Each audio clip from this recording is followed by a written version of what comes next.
Rest in peace, Steve Sable. Every time I hear that man's voice. Too many people took Steve Sable for granted. Can't believe he's been dead almost 10 years. However long it's been. But I'll fucking sing your praise, Steve Sable, NFL Films. I got you.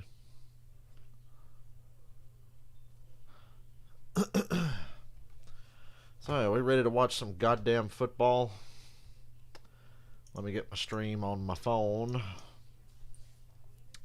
I overhauled my room this week.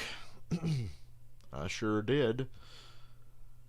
And it's much better in here now. I turned the bed around another way and moved my TV and table and everything over closer to the center of the room. Not that anybody who watches or listens to me is going to notice, because you guys have never really seen my room. You've seen me, but you've never seen my room.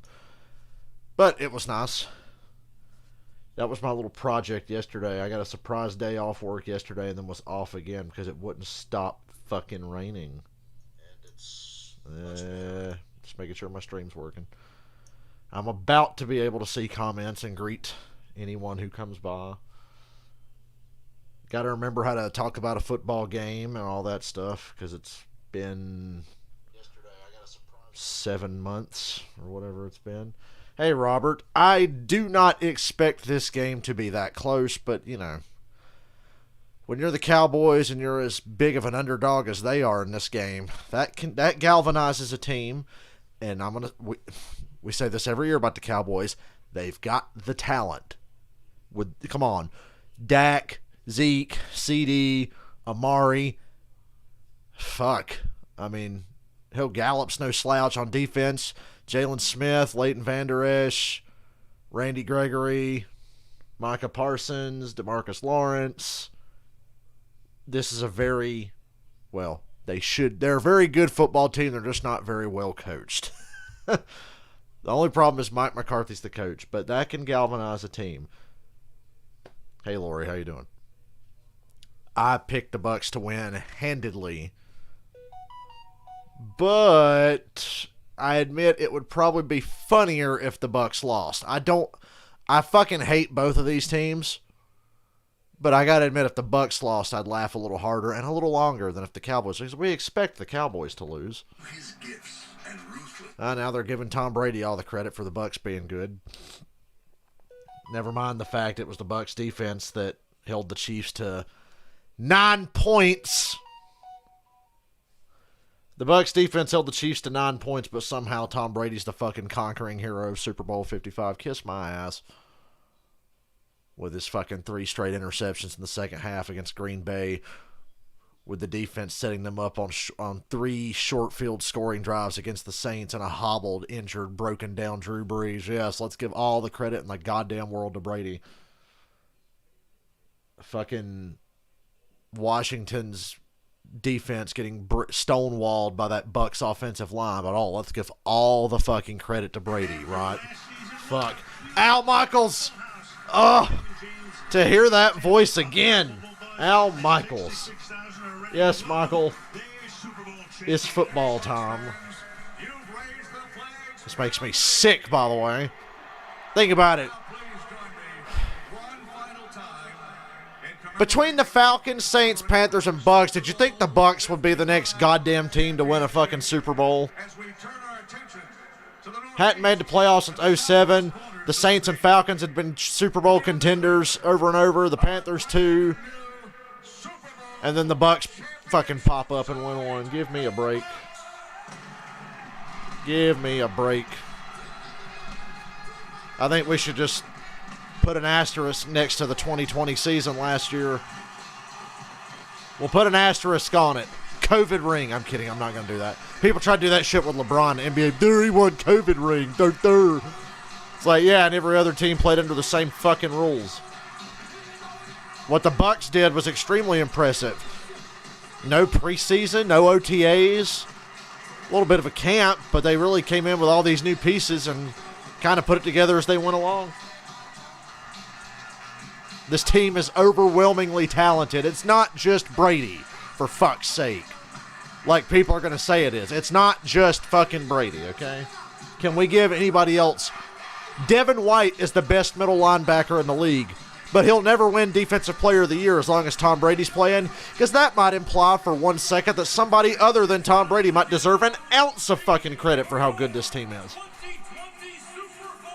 No, Washington wouldn't have fucking got through the... Green Bay would have stomped Washington's ass. You ain't going to the Super Bowl with Taylor Heineke. I don't care how good that defense is. You ain't going to the Super Bowl with Taylor Heineke. You guys might have had a chance to upset the Saints, but I think you would have lost to the Packers. I look to Washington to win. Oh. I can show you guys my predictions. Let's do my predictions for the season. You guys should be able to see this. I hope. Hold on. I hope you guys can see this. Who else? Tom Brady. Meanwhile, the Dallas Cowboys last season, 6-10, a season. Hold on, I'm looking at my stream to see if WordPad is going to show up on. Terrible defense. It's the Cowboys, so every year it's the same thing. Drama is thy Damn, it won't name. show up. Well, I was going to show you guys my predictions. Ain't that a bitch? Because I went through each team game by game to determine what I think their record will be. Now, obviously, I'm going to be wrong a lot, but I'll be right a little bit. Michael, I think the 49ers win the NFC West. Fuck it, let me bring up the Facebook status. I got a Facebook status from yesterday. So, if the Cowboys going to win tonight, it's going to be on Dak Prescott's right arm. I got a status from yesterday. You guys will have to see my face for a minute, but I think this is too important. If I can ever get to the fucking status. Give me a minute. A friend of mine commented on it last night. It was simply unbelievable to watch this 44-year-old man just ripping it. Oh my god. Can I get to the fucking status I'm looking for, Facebook, please? There we go. My buddy Alex commented on it. Okay, boys and girls. Read it and weep. Dale's NFL predictions. Let's do AFC first. In the AFC North, Cleveland Browns will win the division 12-5. Baltimore goes 11-6. Pittsburgh 10-7. The Bengals go 4-13, and Zach Taylor gets fired. AFC East, the Bills eke out a division title 13-4. Patriots go 12-5, but I would not be surprised if the Patriots won the East. So I say Bills and Patriots make the playoffs. Dolphins go 10-7. New York Jets go 3-14. I don't think they're going to improve that much. AFC South, the easiest goddamn division in the NFL. The Tennessee Titans run away with it. I think the Colts, as good as the Colts are, I think they're going to lose a lot of close games. I think they're just cursed with injury problems and Carson Wentz. So I think the Colts could easily get to 10 or 11 wins, but I think they wind up 8-9. I think the Titans run away with the division. Jaguars 4-13 because Trevor Lawrence is not the cure for cancer, and the Houston Texans are literal cancer. They will go 1-16. Kansas City Chiefs 14-3, no surprise. Denver Broncos might surprise a lot of you. I think the Broncos go 10-7. I think the Chargers go 9-8, and I think the Raiders start off strong but lose a shit ton of games at the end of the year and bottom out. Packers 13-4. They'll win the North over the Vikings. Bears and Lions won't be a factor. NFC East, give me Washington over Dallas by 2 games. The Giants and Eagles will both be irrelevant, and the Giants will be shopping for a new quarterback. NFC South, I think the Bucs win it. I think the Saints eke out a winning record, and I think the Falcons and Panthers hover around 7-9 wins at most. NFC West, I think all 4 NFC West teams make the playoffs. I think the 49ers take it. I think the Rams are in second place, Seahawks third, and the Cardinals eke into the playoffs too. I think everybody from the West makes the playoffs. So if you guys can see that status that I'm showing you right now from my Facebook, there's your division champions. There's your division standings and rough estimates on records. I actually went through game by game on each team, and that's how I came to the conclusion on these records. Obviously, I am going to be wrong somewhere. I'll be wrong a lot, but I think I'll be right a lot too. I think I'll be right a lot mostly about division winners. I think the division winners I'm pretty confident in saying. I know the 49ers is the one where I'm kind of going out on a limb, but I think they bounce back big time. Anyway, let's talk about the fucking Cowboys and Bucs for the next couple hours until this game gets out of hand. I have to work tomorrow, but I don't really have to work that hard tomorrow, and it's Friday. Didn't have to work the last 2 days because it rained so fucking much. Thank God. I was so happy. It really wasn't supposed to rain much this week. And then just out of nowhere, the last 2 days, we just got swamped. But tomorrow, I got to go work. Oh, we're watching football, and it feels so good. Oh, we're about to watch a football game. Can I please get my little drive chart thingy going? Oh, shit. We still got to do more fucking national anthems and songs and shit. Hey, and Dale Jr.'s racing Saturday. With Tuesday's children, we welcome the Kane family, who are honoring Jason, husband of Diane, father to Raquel, Marissa, and Suzanne, and grandfather to Jacob, who lost his life.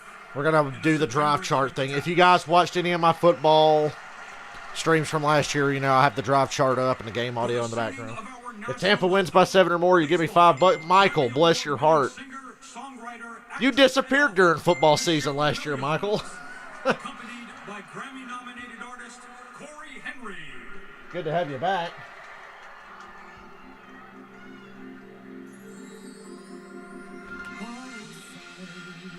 Okay, I'm not listening to that. Hold on. Gotta text somebody. My phone is charged. Fucking pregame ceremonies kill me.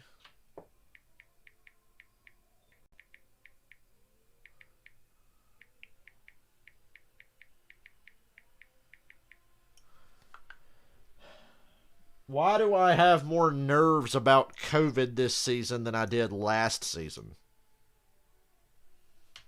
I think NFL got their last season pretty damn good. I don't know if they will this year. I got some serious fucking doubts. We'll see. Golden State Bucs 45, Dallas Sycamore 6. Dallas Sycamore. You guys heard about Bishop Sycamore, didn't you? Oh, I love my new setup in my room because I can turn my fan on now. Boy, Bruce Arians looks red as the fucking red on the Bucs uniforms. My God. It looks hot in there. Out there. They're not even indoors. It's outdoors. It's Tampa Bay. The Buccaneers have the coolest home uniforms in the NFL. Some of the most unique uniforms. And yet they choose to fucking wear these boring-ass white uniforms. These fucking boring white jerseys at home.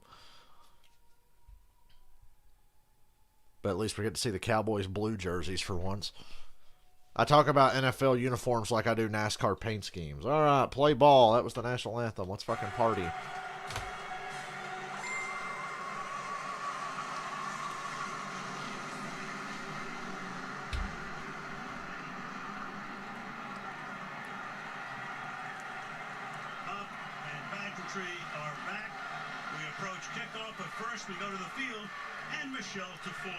Let's go. Dak piss pot. I'll check my audio levels for the game sound.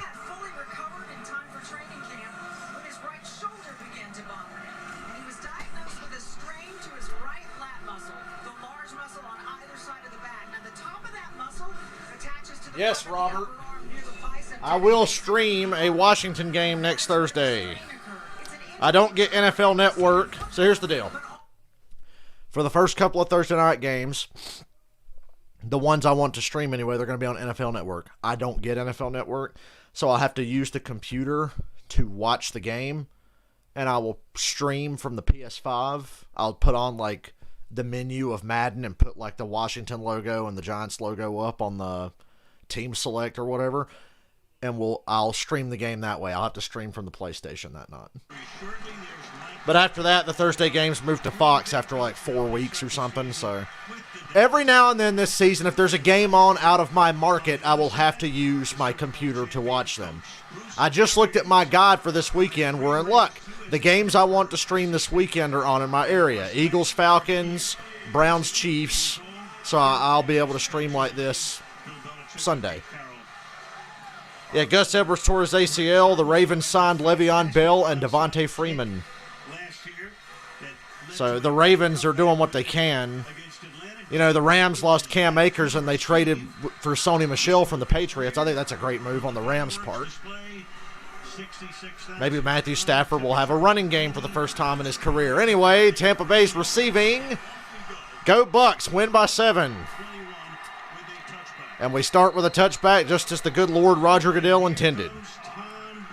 Thomas, Edward, Patrick, Brady, blah, blah, blah. Are you guys ready for that Patriots-Bucs game in a few weeks? Oh, my Lord. I mean, he's like from a different solar system right now, Chris. 44, I don't know what it is. It's enchanted. I'll tell you what it is, HGH. Performance-enhancing drugs. We got some New Jersey numbers this year. Leonard Fournette there wearing number 7. Remember, any NFL player can wear any number that's available now, which I'm sure will confound some quarterbacks when they're trying to discover who's the mic and how the defense disguises blitzes. And they go right to Fournette up the middle for the first play of the season. 5 yards. Dallas Cowboys defense picking up where they left off. Getting overpowered by the run game. 5-yard gain. Tom Brady, Michigan. Leonard Fournette, LSU.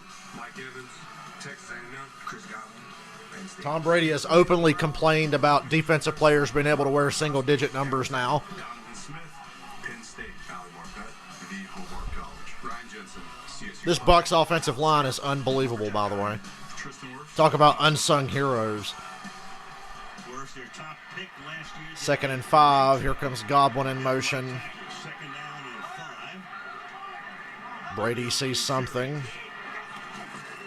And they hand it to Leonard Fournette again, who plows over Leighton Vander Esch for a gain of 3. 3rd and 2 now. Bucs come out running the ball. Set up these 3rd and shorts, so Tom Brady's 3rd down passing percentage will look really good at the end of the year when he gets another MVP that he doesn't deserve. Ray Gregory, Nebraska. Michael Parsons. First 3rd down of the season. All the first tonight. It's making me happy. Boise State. Anthony Brown, Purdue. Donovan Wilson, Texas A&M. Got to remember how to watch a football game. Shit, my drive chart's not loading. Hopefully it'll load. 3rd and 2. It's Gio Bernard from the University of North Carolina, former Cincinnati Bengal. Brady's in the gun. He's got Gio to his right. Drop back pass. The Cowboys bring 5.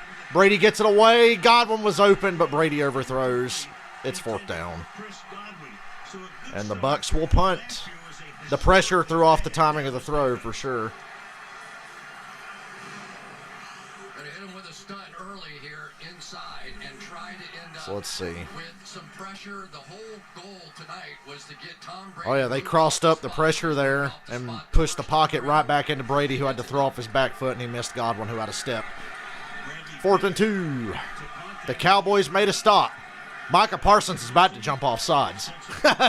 He backed up. He was about to jump. Arian's going to come out with a fake punt. You watch. I'm just kidding. Ooh. An angle kick and a deep kick. What a punt. Woo! For the brand. Pin the Cowboys inside the 2-yard line. Nice. His season. 65 yards to the 2-yard line. Not only was it a bomb, it was perfectly placed. Trying to position this And shit the Dallas Cowboys perfectly. and Dak Prescott start there. Where'd my drive chart go? God damn it, this happened last year. It will like randomly disappear on me. Prescott hasn't played in 11 Dak piss pot. Best punt of the year. You're absolutely right. in the preseason. It's a short year so far. For about 3 weeks before, Cowboys start empty backfield. but ready to rip. 5 wide receivers. Empty backfield against this defensive line. Here comes a blitz. They don't get there. Amari Cooper's wide open. Catch is made to the 29. Gain of 28. So how is that? The Bucs bring the pressure. The Cowboys go empty, Yeah, but the protection Are holds. they going to attack Dak Prescott? They did. They came with a slot blitz right off the corner, and Dak. What a start for the Cowboys. Just took it right up Come the on, field. Cowboys, keep this interesting. The opening. Amari Cooper was wide open. Linebacker inside, plays the ball beautifully. If you're looking for an early answer, there you go. Cooper comes off his own ankle surgery. Cowboys are up at the 30 after a gain of 28. Here comes Zeke for the first time this season, gain of 4. The year for Ezekiel Elliott, who's won 2 rushing titles. Last year in those first I don't know who to cheer for, Robert. from behind the I think I'm cheering for the Cowboys. Let's be honest. I hate the fucking Cowboys, but I'm like you. I'm kind of cheering for the Cowboys here. Oh, just because it'd be so funny. They won that game, but then lost 6 of the next 7, wound up 6 and 10. Quick snap. The Bucs weren't ready. Prescott goes over the middle. Ooh, Devin White. What a tackle. Half a yard short. 3rd and 1. Dalton Schultz. Quick snap and a quick throw. Caught the Bucs sleeping, but Devin White covered it up. First down, 3rd and inches. Dak looks so good. Robert, do you just want to cheer for the Cowboys because you want an interesting game? Oh, look, my drive chart disappeared again. I'm going to have to keep fucking refreshing it. Looks like he has been playing for the last 12 weeks here. 3rd and 1. I bet you they go to Zeke. Bucs load up that box. 7 men in the box. Oh, and Levante David and Shaq Barrett come in. But did they stop Zeke short? No, they say Zeke got just across the line. It looked like that initial push was going to stuff Zeke, but he got through. Look, from the Cowboys, we haven't seen that one before. Couple of new wrinkles from the boy, like Al Michaels just noticed. Looking at the tailback, you're expecting something dive over the I thought Levante David, Shaq Barrett, and Devin White had that all covered up, but Zeke was able to slip through. He's more elusive than you realize. Now Elliott had lined up wide, but he comes back 1st and 10 at the 41. to the backfield. Dak waves Amari over to the right side. They go draw. Zeke bounces to the outside, cuts up, gain of 5. Let's take a look at the Cowboy offense. I'm not going to be able to keep this fucking drive chart up because it's going to keep fucking doing this. Prescott, Houghton High School. And it's really distracting me. The Ohio State University. Amari Cooper, Alabama. C.D. Lamb, Oklahoma. Michael Gallup. CD Lamb. Cowboys are going to see these L's pile up this year. USC. Darn Williams, Texas. Tyler Biadasz, Amherst, Wisconsin. Connor McGovern, Penn State. Noel Collins, LSU. Drive chart ain't working. 2nd and 6. Play action, play action. It's a screen. And the Cowboys have a lot of blockers. And they're to the Bucs 41. Time, great looking opening drive. Damn, what a drive. Even though McCarthy is an Kellen Moore calls the plays. I don't know what the fuck Mike McCarthy's job is with the Cowboys to this day. McCarthy kept him when he took the job. McCarthy was known for his play calling prowess in Green Bay. So he doesn't do that in Dallas. There's Todd Bowles, the defensive coordinator, one of the very, very best in all of football. But already we're seeing these Cowboys have the Bucs on their heels, but it's a different story. You get to this side of the field, they're inside the Dallas 40, or the Tampa 40, excuse me. outside receivers can now play any position. Play action again. Dak's got time. Wow, CD dropped it. To the ground is CD Lamb was wide open near the Bucs 20, and it was a drop. Yeah, it just came up short. You got to make that play, CD. I'll tell you, he looks great. That one was missed.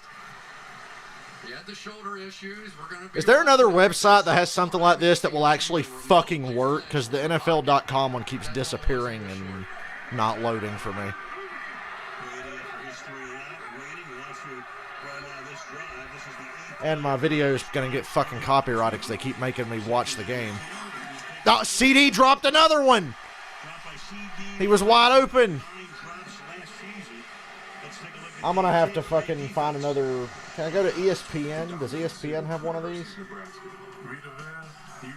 Jason Pierre-Paul. CD Lamb has single-handedly put the Cowboys in a 3rd and long situation. Tay David, Liberty City Warriors. Shaquille Barrett, Colorado State. Carlton Davis, Auburn. Antoine Winfield Jr., Minnesota. Mike Edwards, Kentucky. Jamel Dean. 3rd and 10 at the 39. The Bucs are loading up to bring the heat, it looks like. How many guys out on the line of scrimmage? That looks like 8. Here we go. Oh, false start, false start. I'm going to say false start. Yes, the ESPN website is actually much better for this. The entire... It's normally the center who creates that. False start, the entire offensive line. Couple of CD drops and a false start. The Bucs scared the Cowboys into jumping. You have some idea. But now they are in a position, they were in great shape to at least try and get a field goal. Now they probably need a 10-yard completion. 3rd and 15. You're just looking to get back into field goal range here. Or will Mr. Analytics Man go for it on 4th and short? The Bucs are showing the same look again. Here comes the heat. David up the middle. And Dak misses CD, who was nowhere near as open as he was the previous 2 plays where he dropped the ball and put them in this situation. 4th down. Tough scene. The Cowboys had a promising start, and CD Lamb threw it away. There's JPP right over the center, Biotish, and the 2 linebackers, both of whom tremendous blitzers. Levante David on that linebacker blitz. Make him make quick decisions on this evening. And the Cowboys are punting. Cowboy punter is Brian Anger. I guess we'll be on ESPN from now on because NFL.com fucking sucks. So a good start to the drive with 10 fives down. Good competitive game so far. Ooh, let it bounce. And the Bucs will start at the 6. 0-0. Well, that was quite a roller coaster there.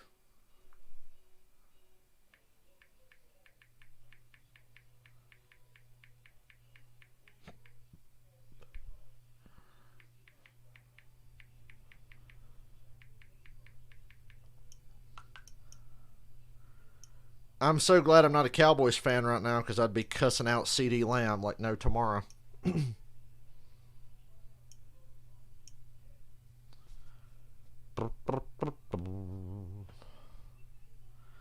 And this year I will remember to put all my NFL live streams in a playlist. Excuse me. Because last year I didn't.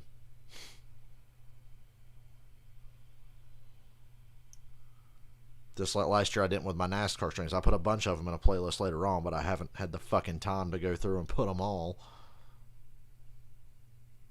I can tell you the punting game is on point tonight. By both sides. Skip Bayless suicide watch. Them 2 CD Lamb drops haven't quite pushed him over the edge yet, but I'm sure that by the end of the first half, he'll be ready to have a stroke.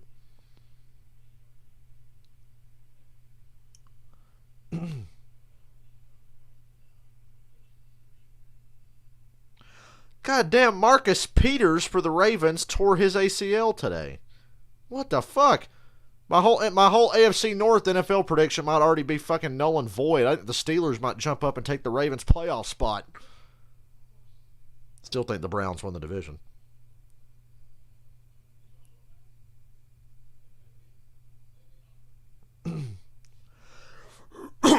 CD, you can't drop that.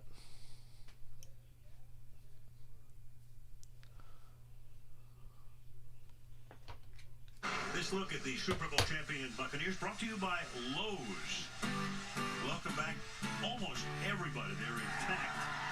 Top to bottom, all 22 starters, 11 all 22 starters. The Super Bowl, how often That's the power of Brady. throughout history, most recently 92 with Washington. Miami did it twice, and Kansas City all the way back in 70. Of course, John Madden's Now that I have a proper drive chart, I can pay better attention to the game. key guys, Leftwich and Bowles as the coordinators. And Arians Bucs start at the 4s where they mark it. They go Ronald Jones for a gain of 5. This time it's Ronald Jones. We saw Fournette on the first series, and now it's Jones out to the 11-yard line. Yeah, what did Bruce Arians tell us? He said, you know, sometimes it's easier to lose players than coaches. It's harder to coach coaches. And he has his guys. There are relationships interwoven within this coaching staff that go way back to his days in Temple and Arizona, all the different places. Pittsburgh. It was Fournette on the first series. It's Ronald Jones right now, and Brady empties him out. Who's going to be the first receiver to make a big play tonight for the Bucs?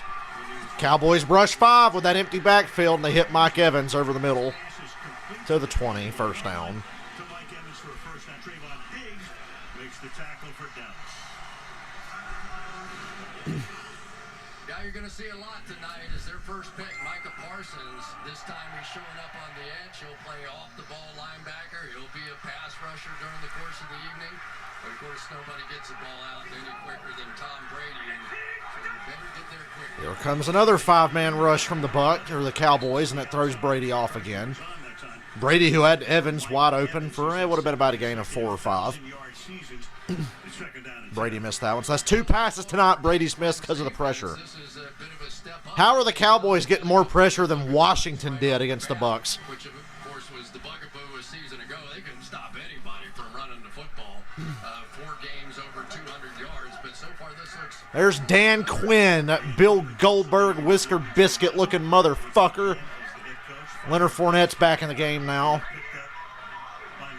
He goes to Brady's right. Count the pressure again. Okay, Cowboys are only rushing 4 this time. Brady's got time. He hits the Gronk across the 40 for a first down. And Gronk's got a face full of sod. He is the wizard of sod. Ran right past Micah Parsons. Couple of Falcon connections in this game. Keanu Neal's playing for the Cowboys, and Dan Quinn's calling the defense. 93 was offsides. Offsides. No flag. AB to the Cowboys, 31. And the Cowboys were offsides and still got smoked.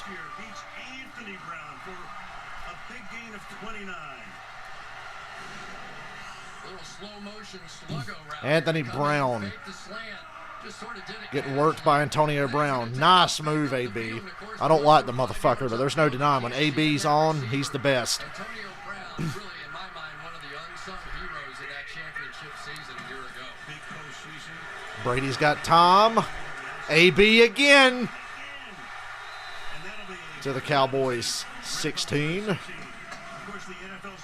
If they get AB rolling, it's game over, man. You don't want look, on an offense that's already loaded, you don't want AB getting back to how he used to be. I still can't believe AB got brought back to this team. Yeah, and his relationship with Tom Brady has proven that he really cares about him. He's brought him into his home, and I think, he's one of the last ones to sign of all the 22 that came back. But no question about it, his faith in Tom Brady. Brady back under center for this play, and it's going to be a run.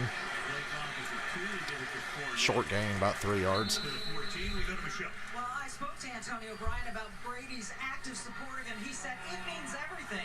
Tom's a 6th rounder who is so passionately driven both on and off the field. He's a great person and a great leader, but he's a great friend.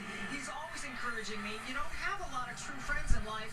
He is one of mine, so I'm always out there trying to prove my loyalty by the way I play and live my life. So the day comes Brady retires and AB keeps playing. Does he immediately start shitting on Bruce Arians? I'd almost bet my life on it if AB outlives Brady, NFL career-wise. Back to the shotgun and throwing. Boy, if they're not rushing 5, they're not getting pressure with a 4-man rush. Godwin's got him first and goal now at the 5. Cowboys got to rush 5 to get pressure. Well, you've seen it a million times with Tom Brady, and I can also begin to feel him settling down. Just because you're 44 years old and playing football doesn't mean you don't get opening day nerves a little bit as well. And right now, we're seeing the Dallas Cowboys. Brady's 5 of 6 for 81 on this drive. He's picking them apart. In and out. Micah Parsons and Keanu Neal or Jalen Smith. Yeah, the Cowboys are subbing a lot. So it's sort of That's the Dan Quinn deal. He does substitute a lot. Touchdown, Chris Godwin. Looked like a seam route. I'd like to go back and see that again. That kind of looked like a seam route.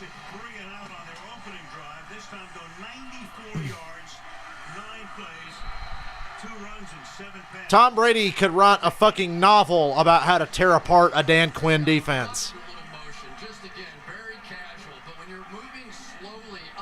Godwin came across in motion. Yeah, it was a double move. Double move up the seam. Wide ass open.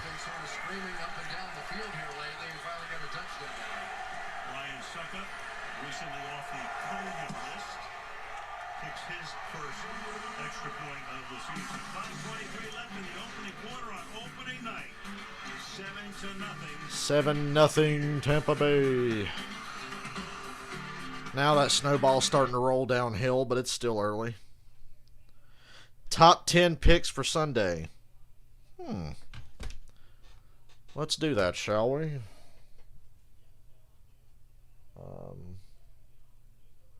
I don't know what video played just now. I hope there was no audio of whatever video that was. It just played on my stream.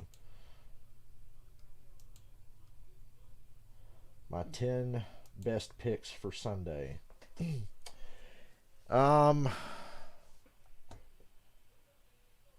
me look. The games I'm most confident in. San Francisco over Detroit. That's one. So San Francisco beats Detroit. New England beats Miami.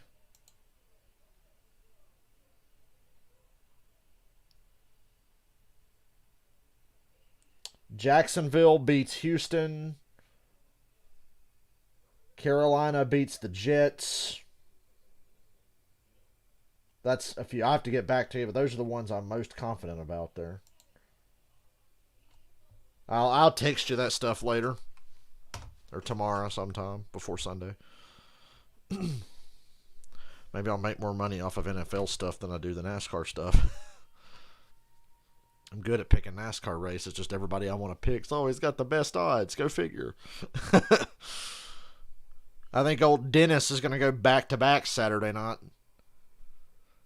You talk about momentum.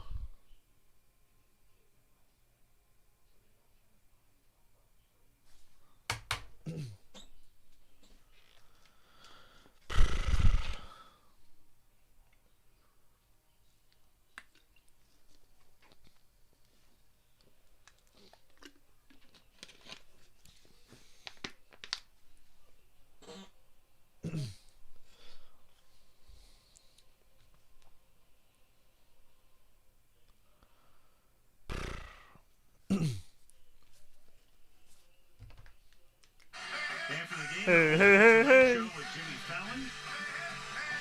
Jay Baldwin will be there tonight, plus he'll perform on the Tonight Show right after the game tonight on NBC. All right, the boys are down 7-0. Tampa, Florida, 80 degrees tonight. Not bad, all things considered, and dry.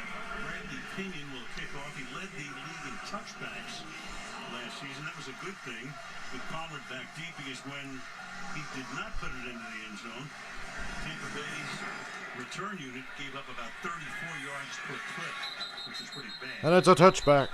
Touchback here, we go to Michelle. Wow, because of the injury to his right lat, Dak has a new pregame routine to repair Oh. the rotator cuff and the surrounding muscles to throw. His physical therapist, Luke Miller, told us it's like a pitcher's pregame routine, emphasizing range of motion, stretching, and activation of the shoulder injury. The bands and weighted balls add resistance while promoting grip strength. And again, his injury is rare in football, quite common among baseball pitchers, thus that approach. And Michelle keeps flipping those hips as he's done throughout his career in pregame. To the hooked off swing. Here's Pollard. Swing pass to Tony Pollard for a first down. 36-yard line. So Pollard, the backup to Elliott, who may see more action. My dad must be drunk. He's angrily texting me about how much better Washington is than Dallas. And I picked Washington to win the division, but I'm catching hell for some reason. Everyone to a man has been talking about how much better shape he is in, the kind of movement skills they're seeing from him as a receiver. Another little screen pass to Gallup. Cowboys changing it up here. They hit the swing to Pollard, and then they go bubble screen to Michael Gallup. Had a baby last week. His wife and Michael welcoming in a child. Up at the 44-yard line. It'll be second down and 2. Good to have big Blake Jarwin, the tight end, back in front of Gallup here on this play. When you have a tight end blocking a cornerback, you feel pretty good about it. But Dak getting the ball out of his hand quickly, and really they look pretty good on offense. The drop pass by CeeDee Lamb really stopped that first drive along with that penalty. 2nd and 2. Could be a shootout tonight, but they got to finish a drive. 5-man rush. They don't get the pressure. Gallup's making men miss. Almost got away. Almost spun out of that last tackle. And they're in Bucs territory again. 2018. They're getting a little bit closer now to Dak Prescott. Let's take a look at that Dak didn't even flinch under that pressure, though. There was pressure coming, but he got the ball out and didn't even flinch. In his throwing motion, but still pretty close to what we've seen in the past. Start 6 out of 9. Now they back into the huddle again. Yeah, now they have both backs in the backfield. Tony Pollard and Zeke are both in on this play. Zeke was lined up in the slot. Nope, that was Pollard in the slot. Oh, it's a trick. He fakes the flip for Cooper. The Bucs were ready for it, but it still didn't stop the Cowboys from gaining about 7 yards. 36-yard line. Play looked like it would be stymied in the backfield. Instead, Yeah, the Bucs were ready for that. They just got beat on it. shot first. So they bring Pollard in motion. He comes across Dak, flips it to him. Then he fakes the lateral to Cooper and keeps it. Gets past Shaq Barrett. And managed to get yards out of it. And the highlight play over the Sesta. There you go. Second down and 3. Dak switching up the protection.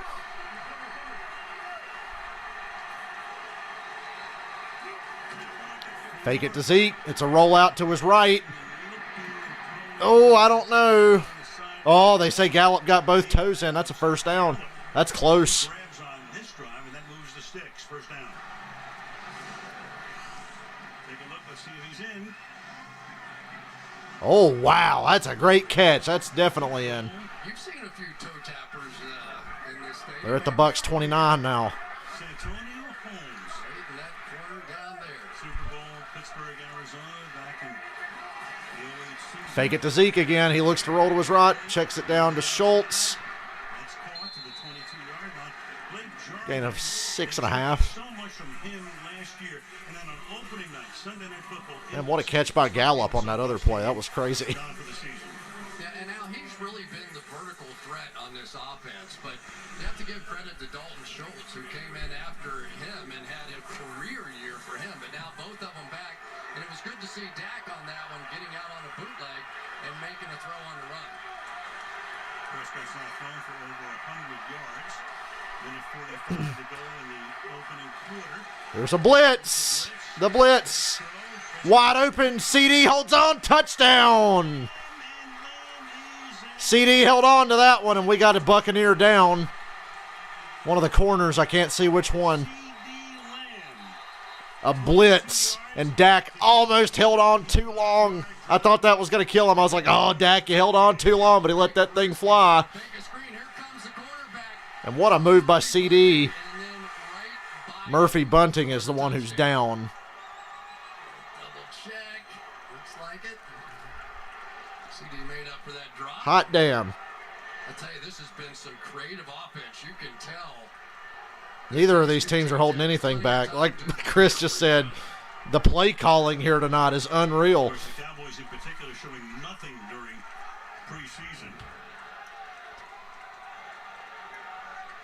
That's Murphy Bunting's down. He got beaten on the play. A guy who had 3 interceptions in postseason last year, a big postseason star, but they work on him. Injury time.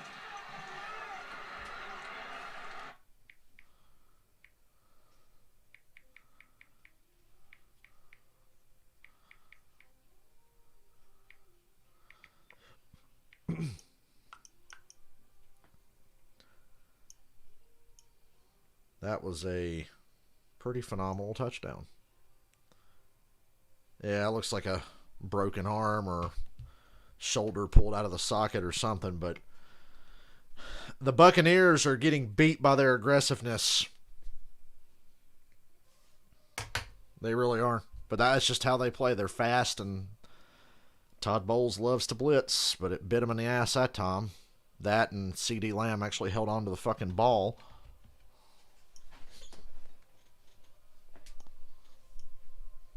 I'm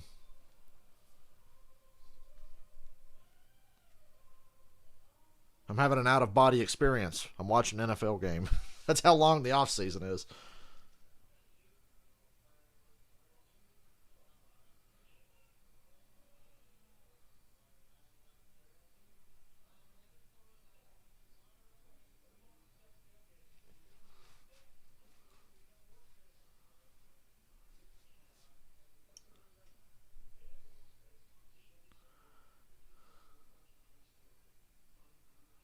Skip Bayless is tweeting in all caps.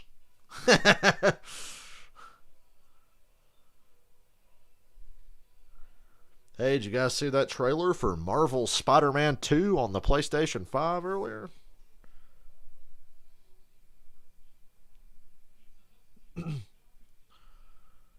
Might be a Dak Brady shootout. That was the Cowboys' best hope. I don't think they can hold up defensively. They got to make this game a shootout. If any team is going to win a defensive struggle between these two teams, it would be Tampa. Doesn't look like the game's going to go that way, so I would say that favors the Cowboys, but maybe not favors the Cowboys, but it gives them the best chance to win. Yeah, it could be a season ender there.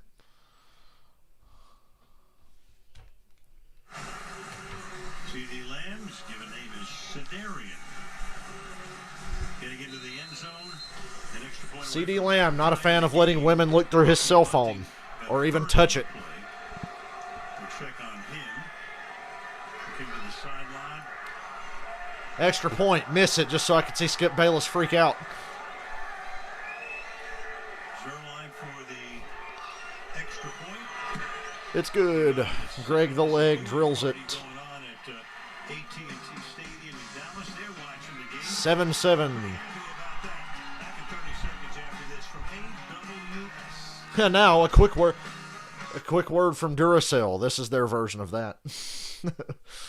AWS. And now a quick word from Duracell.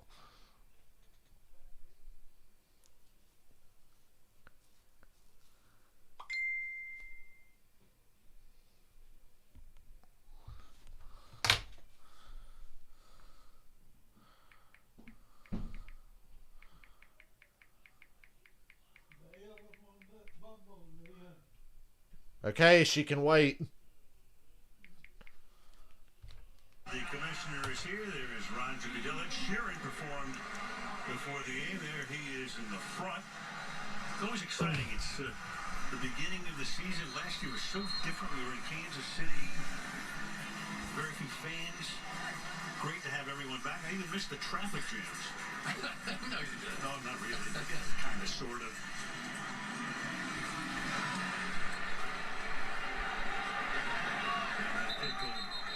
Down through the end zone. Look back at Sean Murphy bunting, a very key part of this secondary.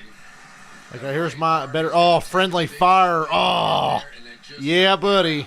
Ugh. Ugh. That's gross. Friendly fire took out Murphy bunting. Damn, that's football, and that sucks. Here come the Bucs. And that was the real question about Tampa Bay. All the key guys are back, top to bottom, but depth. You got to pay the price for paying the guys up front. What about They go Ronald Jones. There's a big hole over here to the side, but it closes up. Good tackle there by Anthony Brown. Corner making that play on the running back. That's good to see. Not many DBs in Atlanta under Dan Quinn wanted to make that kind of tackle, apparently.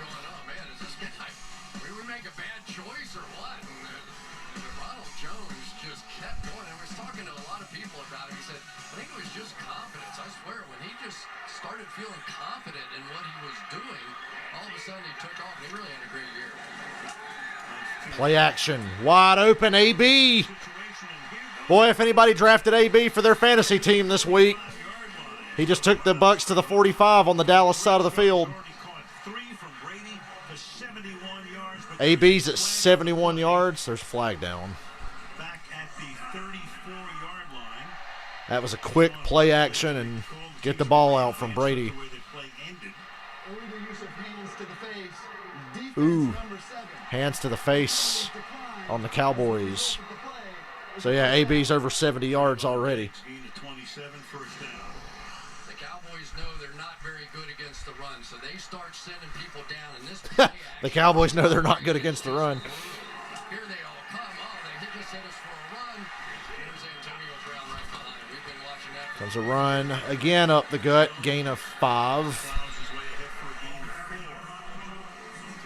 The Bucs could run the clock out here or run another play. It's their call. It was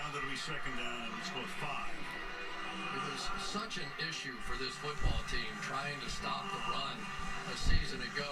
And what it does to you offensively, when you stretch out the ball control and Tom Brady stays on the field and you can't get off the field, then you get a little antsy. You had the touchdown pass. Clock under 10 seconds in the quarter. They run a play. It's a straight drop back from under center. Wow, Brady held onto the ball. Incomplete, though. That ball got swatted, but Brady held on. Incomplete. 3rd and 5 with 5 seconds left in the first. I don't know how he did that. This was a great shot. That's an Aaron Rodgers kind of play. Remember when Aaron Rodgers got hit on that safety blitz in the playoffs a couple of years ago against Dallas? Held onto the ball. Usually Brady's going to lose that ball. Brady folds like a fucking tent under any pressure, but he held on to that ball.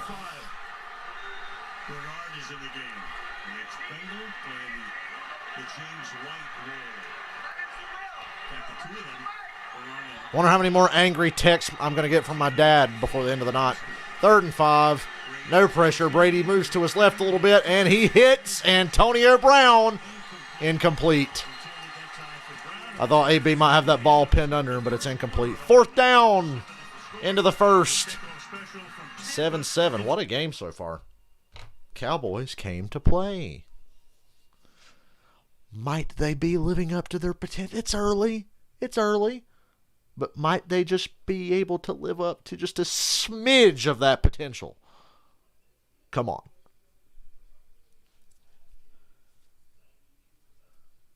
Come on now. So the cool thing I'm noticing here, I've never looked at ESPN's drive chart thingy. They have win probability. Boy, this would have been a real roller coaster during Super Bowl 51 to look at the win probability. Trick you into feeling good about yourself. But I like being able to look at the win probability. I'm not Mike McCarthy. I'm not a big analytics guy, but it's kind of cool.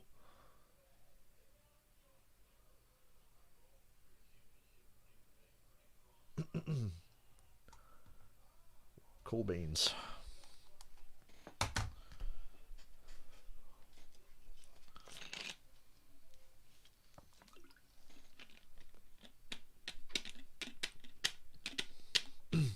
Oh, I got something to tell you guys. So, my Kiss concert got rescheduled. I was supposed to go see Kiss a couple weeks ago. It's been rescheduled for August 10th. Or not August 10th. October 10th. Sunday, October 10th, which is the same day as the Roval race at Charlotte.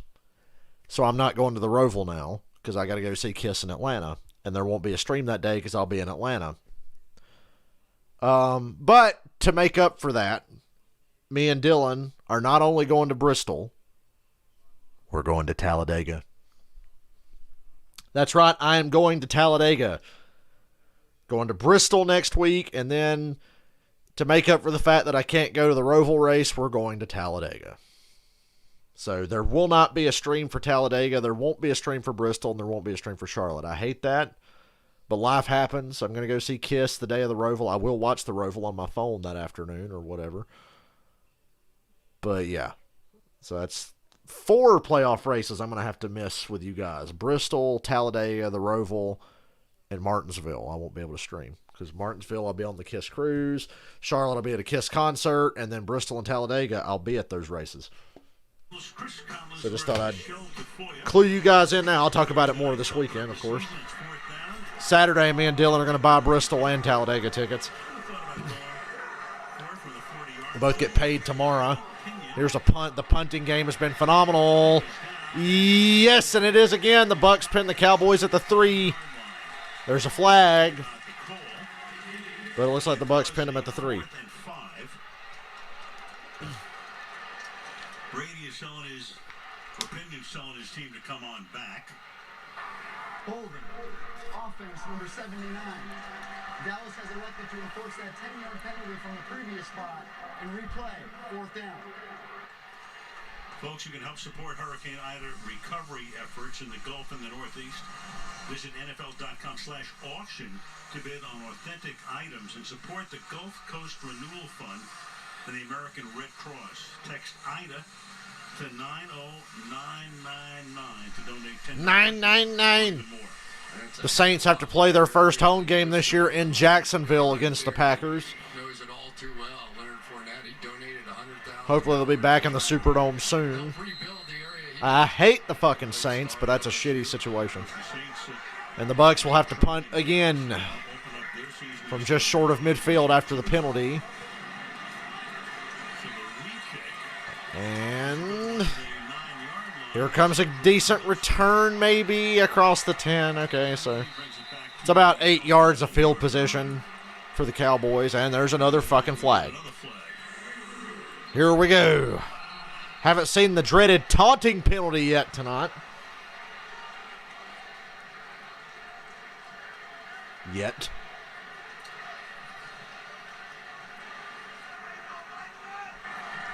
During the run, illegal block in the back. Illegal block in the back against the Cowboys, half the distance. Of course, half the distance to the goal from the spot of the So they'll start around the 5 or the 6.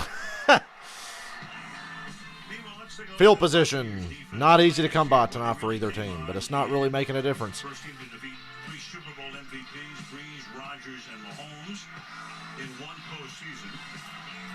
In the Super What? They're giving the Bucs defense some credit for that Super Bowl run? Wow. Bowl in an NFL game in that period of time. Somebody's going to get upset about this. Somebody other than Tom Brady's getting talked about in a positive light. Cowboys stacked 4 receivers to the left side. Now they bring Pollard into the backfield. Dak's in the gun. They fake it to Pollard. And it's a short gain to Wilson, about 1.5 yards. Out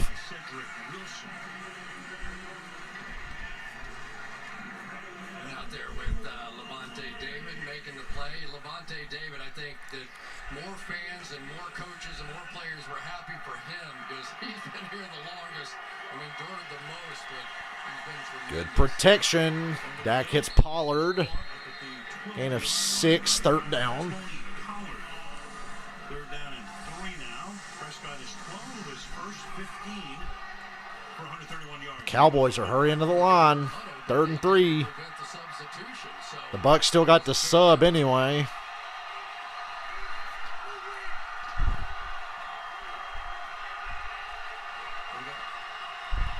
First time we've had to deal with noise and They go run on 3rd and 3, and it gets fucking annihilated by Ndamukong Suh. Cowboys got a little cute there, tried to sneak in a little zone read. 3 and out for the Dallas offense. well, you're going to see That's the first head-scratcher play call of the night from the Cowboys offense, in my opinion. hard to run against. They are just dynamic. This time it's JPP just squeezing. Ndamukong Suh blew this up. On the outside, but it was also Yeah, JPP actually first got the arm in there, and then Suh finished it off. running back. Last year, they allowed He ragdolled Tony Pollard. This is the old NFL. He'd have dropped him on his fucking head. Can't do that no more. We saw Sean Murphy Cowboys got a punt from their own end zone. a few minutes ago. Play clock running down. After the game is Jamel Dean receiving They're going to reset the clock. at the corner spot. Anger will do the punting here in a moment. There's a flag for delay of game. There's another flag here. Or are they going to reset the clock? Delay of game that'll back them up That was weird. So now the Cowboys have to punt even further in their own end zone. after about a 90-second drive.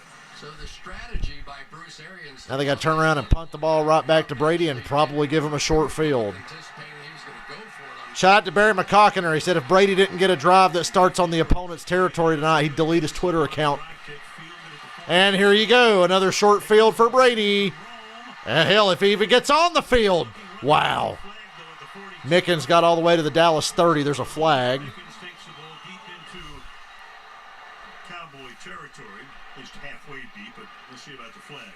And Tom Brady and the offense, they're backing up already. They already know. They know. During the return, holding, receiving team number 26. It's a 10-yard penalty from the spot of the foul. First down, timeout. Okay. Watch party here. Folks who couldn't get in. Julian Lane Park. They're looking on it. Hell, look at all the poor people that can't afford $600 NFL tickets. Me being one of them. I doubt I go to any NFL games this year. Unless there's a playoff game in my vicinity. But even then, fucking NFL ticket prices are fucking nuts.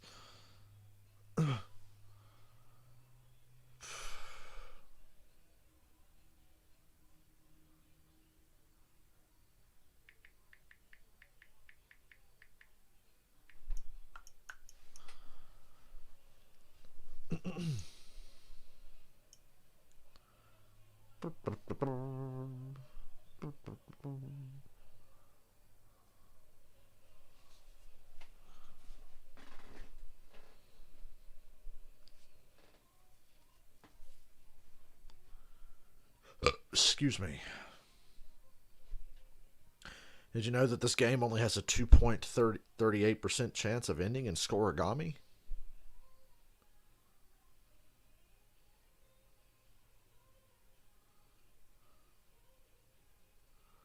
Shannon Sharp said his arm did exactly what Murphy Bunting's arm did back in 2002. He said he suffered a complete dislocation of the elbow. Thinks he missed 4 weeks.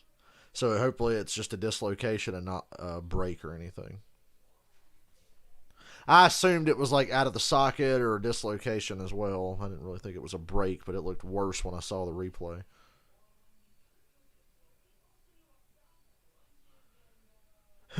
Cowboys be like, so our defense under Mike Nolan sucked, so we hired the man responsible for the single worst pass defense in NFL history last year with the Falcons.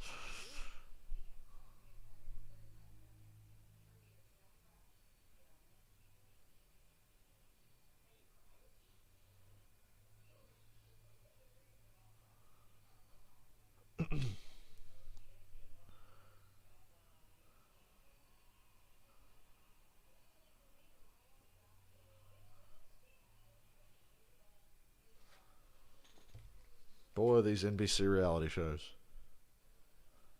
NBC. Good-looking rookie out of Penn State, Micah Parsons, who opted out because of COVID last year, was picked in the first round by the Cowboys. 12th overall. Tread carefully betting on Atlanta, Michael. They are the anti-sure bet. Bucs are starting at midfield. It's about 15 yards further back from where that good, about 20 yards actually from where that good punt return was. There's Lenny. Playoff Lenny. Short game. Carlos Watkins, who I went to high school with, is playing for the Cowboys right now. Just thought I'd point that out for you. Yes, someone I went to high school with is in this game. Carlos, I really didn't know him well. He played for the Texans before, and now he's with the Cowboys. He said, I was playing running back on the JV team. Our starting defensive end got hurt. They put me in. I had 3 sacks the first half. No team has made any glaring mistakes other than the CeeDee Lamb drops, and Brady rifles one into double coverage, and Gronk gets it. Damn. Brady's short and intermediate passes have some zip on them. Not that his deep passes aren't great, but them short ones, he rifles that shit in there. That was a tight closing window. Micah Parsons was right there, and Lawrence was on Gronk's back. 3rd and 3.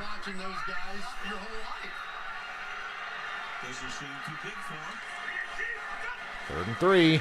Cowboys only rush 4. Brady gets it out to Godwin quick. Down the sideline to the Dallas 23.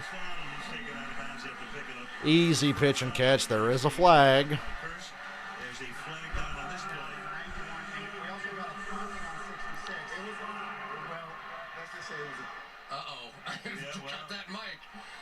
The mic was on while the rest were having a conference. Flag is way back at the Buccaneer 47.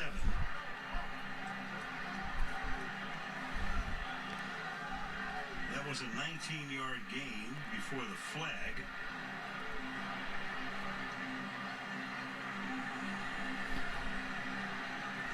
Discussion continues.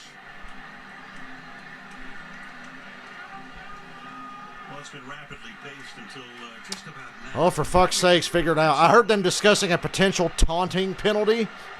Crowd gets impatient. Good to see O.J. Howard back. God, the Bucs have just 3 great tight ends and a group of badass receivers, and they're loaded at running back. God, this fucking team is overpowered. It's not just Brady. Any kind of taunting is So is it helmet to After helmet? the play was over, taunting, offense number 66. Wow, there's the taunting penalty. Unnecessary roughness, defense number Offsetting 9. penalties. These fouls offset at the spot of the end of the play. It's a first down. So there's no penalty. Jensen of Tampa. So Jensen, Watkins. who is a bit of a firecracker, gets flagged for taunting, first one of the season. Taunting my whole And then there was a helmet-to-helmet shot. You call that on me. He's a character out So essentially, that long conference was for nothing. The Dallas Cowboys going to have to come up with an answer for that little pick play, because if they're going to play man coverage on the outside, there you go. There's they both got after each other. Wait a minute. A little late. He gets flagged for taunting, and Carlos, my man Carlos, just popped him in the face. Adam and probably got the second half of that call. Okay. The officials looked there after the play, so the That was play interesting. stands, even though it's offsetting Play penalty. stands as offsetting penalties. And the ball ran Bucs are at the Dallas 24. Here's that play action. Brady sets, fires, caught, and there's Godwin, first and goal to the Dallas 6. setting him up at the 6-yard line. Brady is not holding on to this ball long at all on any of this stuff. He's getting it out quick. It's going to suck up right there, and when you do, there's just going to be big holes behind it. And Tom Brady's only been doing this for 20 years and won 7 championships, but that's what it is, because when you struggle. Micah Parsons looks fucking lost out here in coverage. He's not really having an impact on the game as a pass rusher either. They go run with Fournette. Powers through to the 3. Micah Parsons looks completely lost. He looks like the rookie that he is. Now, this is a football team. He's getting turned around, looking the other way. He don't know where to go. Doesn't know whether to shit or wind his watch. These two guys here block one and try and push it back. We see so much of the zone runs in the NFL right now, but not this football team. They believe in muscling up and moving people off the ball. And there's Tristan Wirfs on the outside, who had just a remarkable rookie year. As good a rookie year as we've seen in a decade. Allowed just 1 sack. Second and goal. I think the Bucs are going to like to punch it in here. Ooh, Brady on a bootleg. Gronk touchdown in traffic. I was convinced they'd try to run it in, but then I was sitting there thinking, in the playoffs last year, they hit a lot of them little dink and dunk passes near the goal line. What do I think of the new Spider-Man trailer? I nearly shit myself when I saw that, man. Kraven the Hunter and Venom, sign me up. Why do we have to wait till 2023 to play that game? Bootleg, of course Tom Brady's going to bootleg. Did he run into traffic? Can anybody on this Cowboys front 7 make a play? And that was it. It was so amazing to watch him catching those touchdown passes in the Super Bowl too, wasn't it? Remember, Gronk had retired. Tom talked him out of it. Come on down to Tampa. Weather's great. Suckers 14-7, Tampa Bay. Brady leads that drive. In less than 3 minutes to go 50 yards. Bucs on top 14-7. And like I said earlier, guys, when I showed you my predictions for the season, be sure to come back here at the end of the season and show me where I was wrong. Because I'm sure I will too. Hey, ad blockers, those ones saving us from having to watch those fucking ads that keep popping up every now and then. Because ESPN.com's not like any place, turn off your ad blocker. It's like, no, I cannot. And I will not.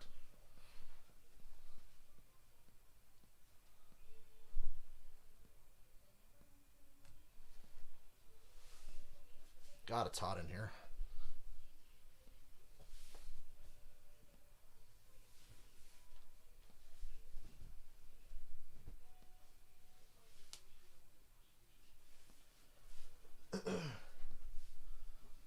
It is hot in here. Did I play football in high school? Hell no. I was fat. I was fat. And I had a lot of friends. I never got bullied. I don't want to give you guys the wrong idea about that. I just don't particularly care for the jock culture. And I know for a fact that, like, the sports coaches at my high school, all but one of them was, like, jock dickhead top that would, like, encourage that kind of bullshit. I had friends that played football, though. I probably would have been fine, got along with everybody, but not a fan of the sports culture among boomer high school coaches. So That, and I was fat. About the least athletically gifted person on the planet, but I always did love football. Obviously.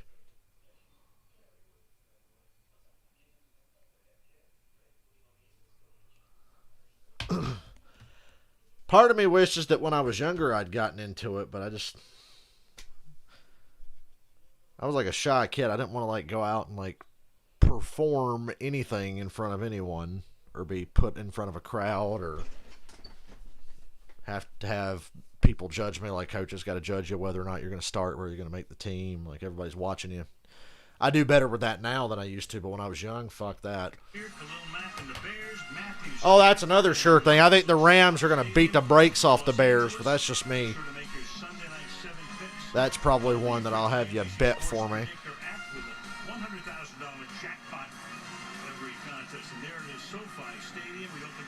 SoFi Stadium, home of Super Bowl 56. And two teams that the city that own them don't want, the Chargers and the Rams, but especially the Chargers. Jared Goff gets traded. They bring in the veteran Matthew Stafford. Sean McVay is thrilled against Andy Dalton, at least at the start for Chicago. Yeah, we shall see about the Chicago Bears. There we go. Cowboys down by 7 again. Moved the ball very well tonight. I went back and watched every single one. I think they kind of shot themselves in the foot with that third down play call last time, deep in their own territory. The CeeDee Lamb drops loom large to me in this game because I think this is going to be a shootout. They come play action right out of the gate, over the middle. CeeDee's wide open and hangs on, and he's up near midfield across the 48. Boy, these big plays to start these drives. I think Dak said, you know all those play action passes they've been doing? Let's do a little bit of that ourselves here and suck up some linebackers, and there you go, CeeDee Lamb. So let's say one thing right now. Dak Prescott looks great. He looks great. Tom Brady maybe a little better, but Dak Prescott looks great. Empty backfield again. Look for the Bucs to dial up pressure. And they do. 5-man rush. Oh, my God, that's interference. 24 never turned around. Carlton Davis was totally face guarding Amari Cooper, so that's definitely a flag. Yeah, that was pretty easy one, honestly. Yep. You could spot that from space. Pass interference. Defense number 24. The ball will be placed at the spot of the foul. Automatic. First down. Anytime the defensive back doesn't get his head back around and he's making contact well down the field, it's just an easy call for the officials. Now, it doesn't mean the coverage wasn't great. It was really good, and he did look back there. But when you're pressing into the guy... Even Madden would have called that pass interference. 9 minutes to halftime. They're at the Tampa 39. Faking the run. They're really pass happy tonight, the Cowboys. Nice catch by Jarwin. I don't think he got it in. Neither do the Bucs. But I couldn't see. Couldn't see his feet anyway. But first look, I'd say, second and 4.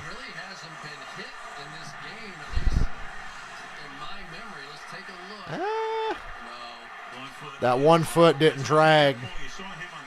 Here comes a challenge to grind this game to a fucking halt. And we have a challenge. We have a challenge. And I will be back in just a minute. I got to run to the bathroom. And I'm thirsty.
Sorry about the long silence. Well, Andreas, I answered your question. You asked me about the Spider-Man trailer, and I told you.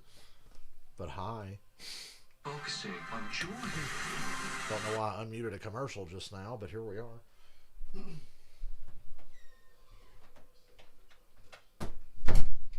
September 21st on NBC. I heard that. September 21st on NBC. Sean Hockley is going to make the call. It's going to stand. It's going to stand. Put this Okay, under the wow. microscope, show you in a second. Well, that makes it a really dumb fucking challenge. For 6 yards in the first half, Arians blows a challenge. It's a completed pass, and it's second down. At first, we thought, Boy. we had 1 foot down. We put it under the microscope. Put this baby. Mike McCarthy and Bruce Arians are like the yin and yang of each other, aren't they? The toe gets down, the left foot is in. And in New York, it extends. Is that an NBC? That's in a laboratory somewhere. 2nd and 4 from the Tampa 33. Second down and 4. The pass-happy Cowboys. Never thought I'd say that. They fake the run again. Little screen to Gallup. Gets a first. He's brought down hard by Shaq Barrett near the 25. For him, thus far, Barrett makes the tackle. Gallup's making his living on these short passes tonight. First down there, and for Gallup to It's almost like that's the substitute for the lack of Cowboys running game. Shaq Barrett, we all know, Because they really have not ran the ball tonight. in all the National Football League, but he also can play off the ball. Dak hasn't even tried to run. And I really like what They've called like one little bootleg play. away from those big monster defensive linemen in there and playing the game outside where they certainly have the advantage now with Sean Murphy Bunting out. Ooh, they keep faking these runs, and it's working. Here comes Vita Vea. He's got Dak on the run, who throws up a duck to the sideline, and a flag is down. Here we go again. Dean now throws his arms up. Because that flag comes in. Dean is the guy taking Don't tell me they're making up for all those bad calls in the Super Bowl that helped the Bucs get out to that big fucking lead. You're about 7 months too late.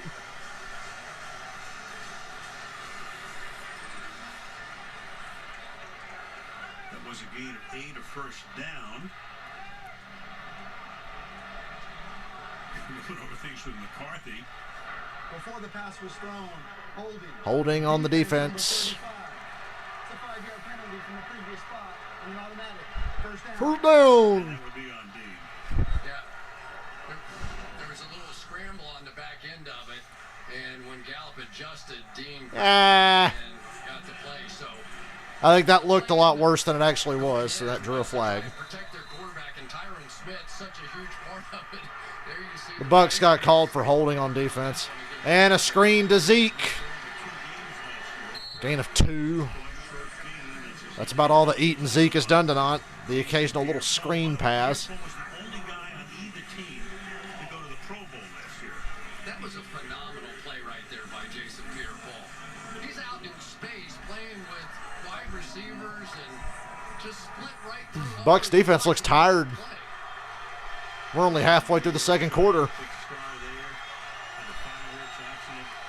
Cowboys are in the red zone. Led this team in sacks last year. He did. Early in his 12th season in his college play at South Florida. So he's Here comes a blitz, and it does not even get close. And Amari's wide open for a gain of about 5.5. Brings up a 3rd and short. short of the first down. If somebody had been downfield, they'd have been in business because the Buccaneers completely sold their soul on that play. This is the absolute key to this play. They're starting to fire some of these linebackers. Don't Well, hello, forget, Ozzie. Derek White had 9 sacks a season ago, but he stepped right into that. And of course, when you blitz that many people, there's not as many in coverage, and Dak taking advantage and not flinching at all. 3rd down. 3rd down and 3. I doubt they do that little run bullshit. Here comes a blitz. Again. Here comes the blitz. Dak throws it up. Oh, and it's almost intercepted. CD didn't get his head around, and Carlton Davis had a chance to pick it, but it went through his arms. Incomplete. Kick the field goal, Mike. Dak thought it was going to be Look at Mike McCarthy. He's thinking about it. It's 4th and 3. I'm saying kick the field goal. Davis's side, and it really should have. Carlton Davis should have intercepted that. Davis usually pretty good. He had 4 interceptions last Kick the year. field goal. You just got away with an interception that wasn't an interception. Field goal attempt. So, yeah, here comes the field goal. The Cowboys From Greg the Leg. often last my hero for kicking that long-ass field goal against the Saints when he played for the Rams in the NFC Championship game. Oh, and he shanks it. Ugh. Not even close. Wide left. 14-7 Tampa Bay. Yuck. Advantage Buccaneers. They don't get the interception, but they basically do because it would have been a touchback anyway. I see you, Mr. Ozzy. I see you, boy. That just tells me that it's just not the Cowboys but they're hanging tough. But this is where the game could possibly start to get out of hand if Tampa gets up by 14.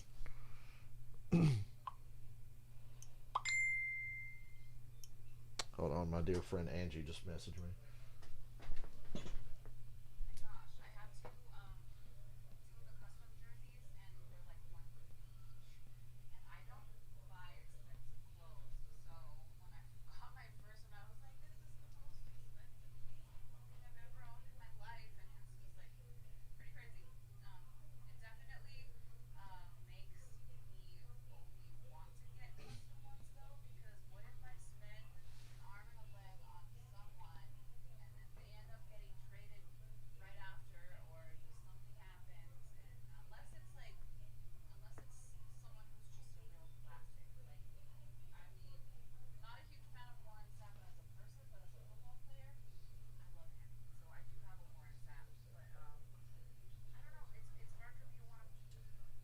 A woman like you deserves a Mike Allstott jersey.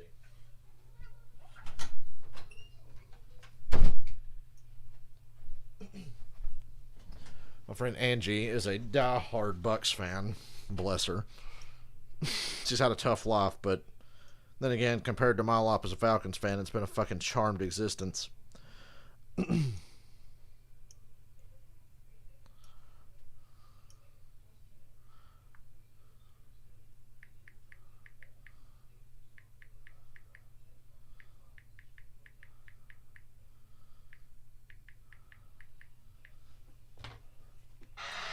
Tonight's kickoff special being brought to you by Lowe's, official home improvement sponsor of the NFL.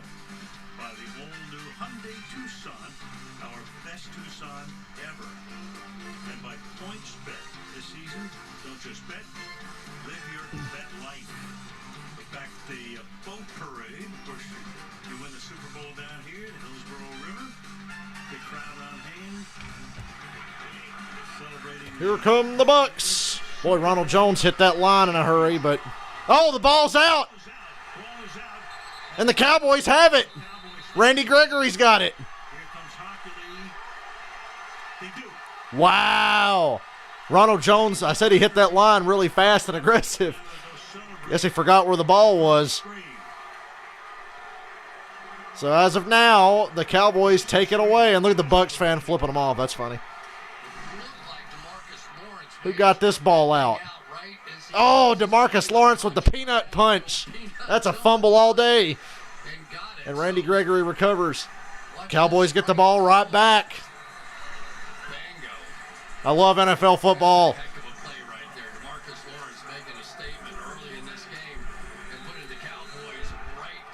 This is a battle.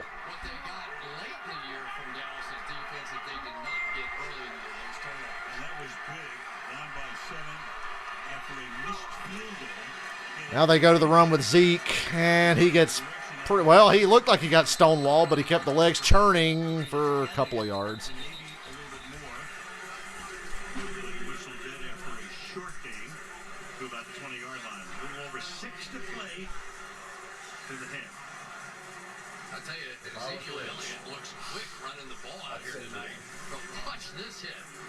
See Zeke cut back and go from left to right. Levante David just sitting there waiting on him and just ripped into it. Second down and 8 from the 25-yard line. Lamb moves to the outside. Back to the pass, out of the gun. Man, Dak is showing great poise under pressure. He undercooked that one, and Gustine had a chance to make a play on it.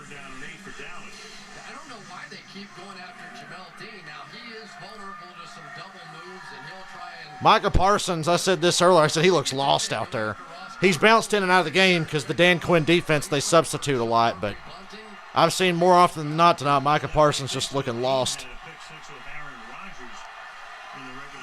Cowboys are on 3rd and 8, and we got a timeout coming.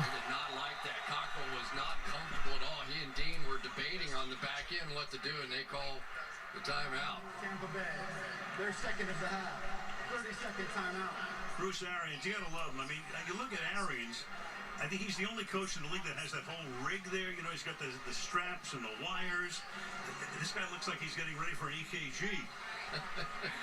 Maybe he should. I'm telling you, he lives life to the fullest. Can we just say that? We won't tell everything we know about the guy, but if you want to have a good time, and if you ever happen to get a chance to just sit down and talk about anything on God's green earth, you will have a good time with that guy right there. Yeah, he thought he was done after Arizona.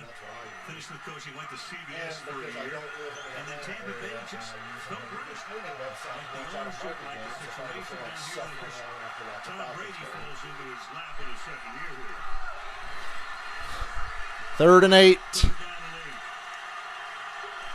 Here, God, the Bucs bring the house and they get burned. If you see the quarterback not flinching when the entire defense is coming at him, you know they're about to get smoked, and that's exactly what happened there.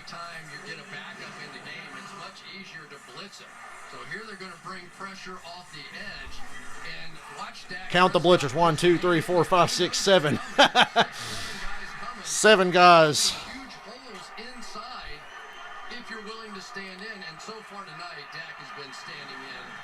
And they're at the Tampa 12.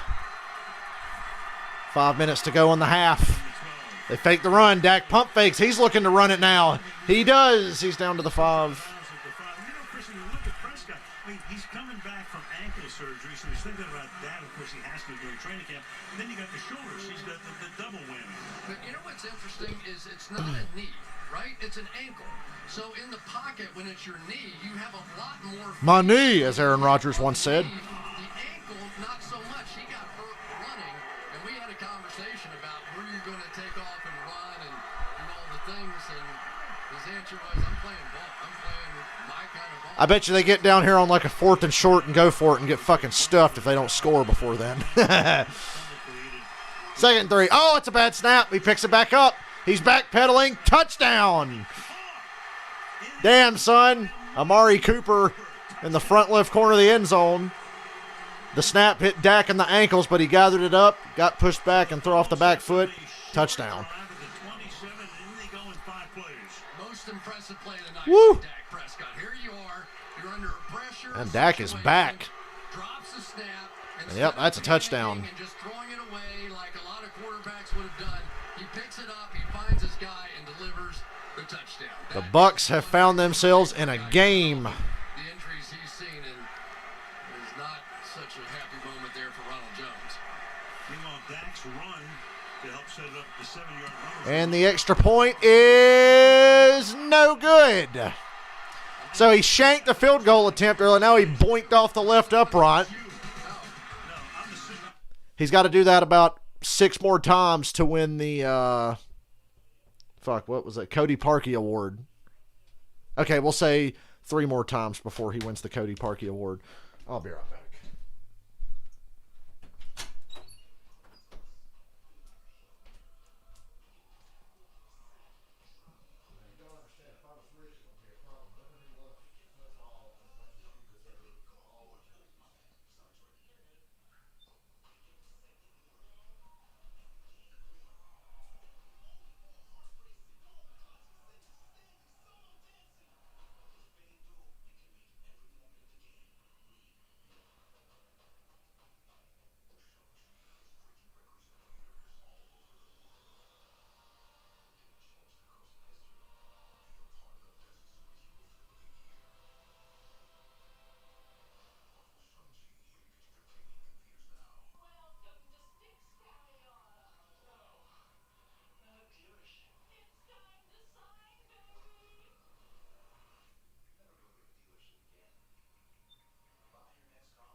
I'd be a little worried about Greg the Leg having to make a game winner later tonight. Go to Twitter.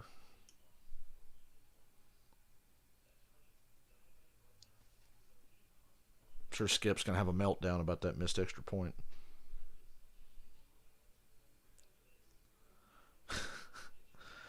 Why do kickers fuck up? Barry McCockiner, is anybody surprised at all that he missed that? He just knows this game, somehow Brady's team's going to get lucky. Because the Cowboys are playing well enough to be competitive and win this game.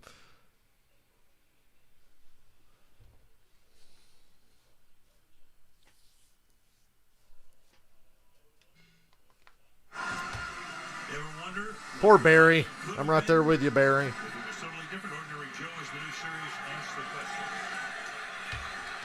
Oh my God, we got a kickoff return. Short of the 20. In the end zone, Mickens takes it back out to the 20, and we go to Michelle. You know, I talked to Greg Zuerlein before the game. We just saw him miss that extra point, and he had off-season back surgery, and he wasn't able to kick as much as he wanted.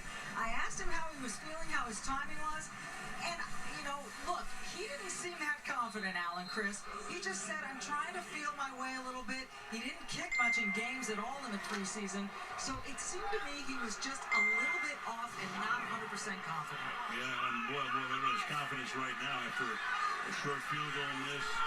Hits the upright, the ball's at the 20-yard line, starts this ground. Oh, it's intercepted! Wow!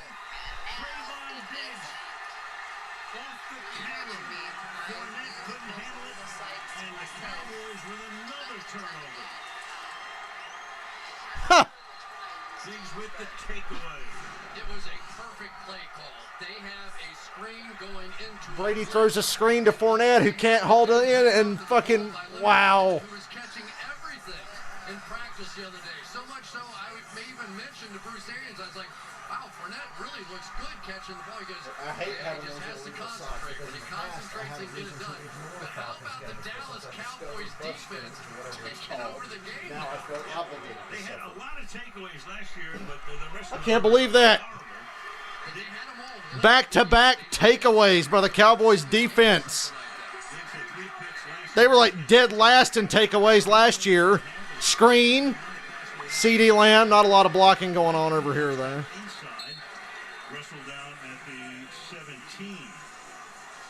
The worst defense in the league from last year, who was dead last in turnovers, got back-to-back takeaways.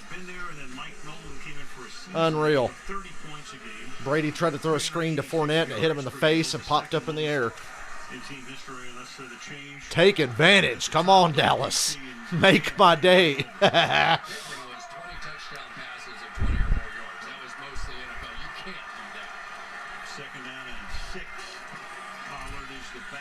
Dak going for it all. Oh, Gallup makes the catch. Did he get it in? No. Thought he might have been able to toe drag swag that bitch, but apparently he didn't. Well, the Dallas Cowboys historically, and Kellen Moore in particular, if you are willing to play their X-receiver, the guy on the outside, one-on-one to man, they're going to throw it deep. They don't even apologize for it. You can watch film after film. 3rd and 6. They think their wide receivers are better than your. If you get a turnover off the Bucs, you better punch it in. I don't want this field goal shit going on with Zuerlein right now. Turn around and have to come back out and kick another one. 5 wide out set, empty backfield. Bucs only rush 4. Oh! Levante David shot up over the middle and damn near picked it off. Oh, that should have been a pick. And shouldn't that be a penalty? He took his helmet off. You're not supposed to take your helmet off or something, even if the play's over. Come on, it should be a penalty. Give Dallas a first down. Oh, where the fuck was that going? Oh, Dak just threw into triple coverage and got away with it, essentially. And here comes Zuerlein for another attempt.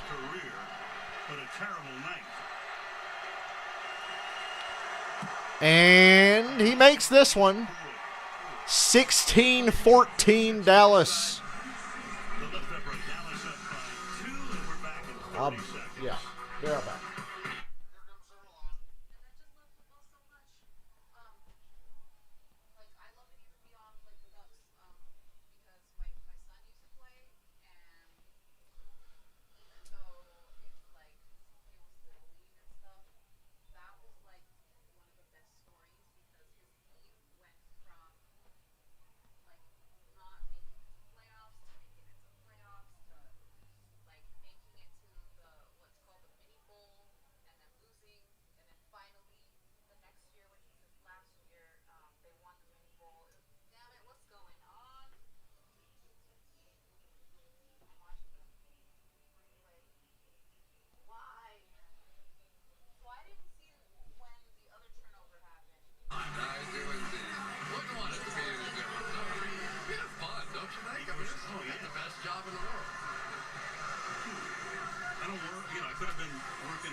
We'll take this. So we're sitting here Zerline now. Feel a little bit better. And that thing started left. I was like, oh no. Right. This kick will be returnable from the 2-yard line. Nickens. Uh-oh. Big return for the Bucs. He's off the 30, the 40, near the 45 out of bounds. Yeah, I'm obsessed with football even outside the Falcons. We are the champions. Most individual championships. Sometimes I let them stress me out way too much, but I'm always a fan of the games first before I am anything else. Yogi Berra won 10 World Series with the Yankees. Andre the Pocket Rocket Bouchard with the Montreal Canadiens, brother of the Rocket. Bill Russell The off-season's so long that when the first game, like today, felt like Christmas. I'm like, yay, real football. And I'm like, preseason shit. Sports, all showing off the hardware. And come on, why are you worried? Tom Brady could write a fucking novel on how to shred a Dan Quinn defense. Trust me, I know. It's Godwin for a gain of 9. It's a great kickoff return by Mickens. If Tampa can hold on to the ball now. Wow, they gave them the first down. That looked like it was a little short, but they gave them the first. Bucs hurry the line. Don't question it. Brady's going for it all. Wide open. Touchdown, Antonio Brown. That's as open as it gets. You see Brady step up with that confidence in a clean pocket. Go ahead and just pencil in a touchdown, and there you go. AB just shredded that corner. Damn, son.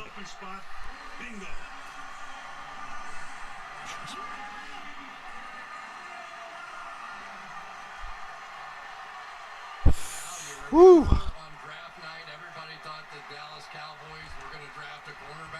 Yeah, they wanted to draft Patrick Surtain. Or J.C. Horn. Patrick Surtain is the one they really wanted. I know that. Could have used him there. Damn, AB.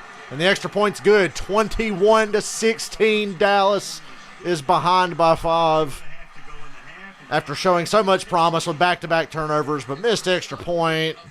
Settling for a field goal after one of them. I mean, that's the old AB. They weren't kidding. That was a nice throw by Brady. Look at this. Stepping up, stepping up, stepping up. Wham! Launched that shit. 44 years old. He's 44! A great kickoff return, and then a bomb for a touchdown. Who wasn't that great in the beginning of the year, had that shoulder injury, but man, did it come back together. You're so right. I mean, Brady, this is insane. How much longer will he play? I don't know. And Bruce Arians was telling us the other day, talking about loving to practice. He says it's like a 12-year-old. Comes to practice every day. He's excited. I said, why are you back here doing this? That was such a drop-the-mic moment. You had all those years with the Patriots. You have 1 year down here with the Bucs. You win a championship, drop the mic, walk off. He said, I love it too much. And the Buccaneers really committed to me. And I promised them 2 years I was going to live up to that. But the biggest thing is, I'm just having a lot of fun. Take a look at him through the years in his release. There we go. Back in 2010. Look at Brady with the long hair in 2010. Those were the days, the lumberjack beard and the long hair. Got a little faster as he got I had a thing for Brady with the long hair and the lumberjack beard. A lot of people don't remember that. Thanksgiving 2010. As he's gotten older, I think he's gotten quicker. He's done a lot of work training that motion, snapping those hips, and is it possibly he's better? 21-16 Tampa. I know. Amari Cooper, a gain of 11 and a first down. Which should be a first down. 2.5 to go in the half. Brady's 13 of 18. Prescott, meanwhile, is 21 of 28 tonight for 207 yards. They hurry it up. We approach the 2-minute warning. They could go to the 2-minute warning or run another play.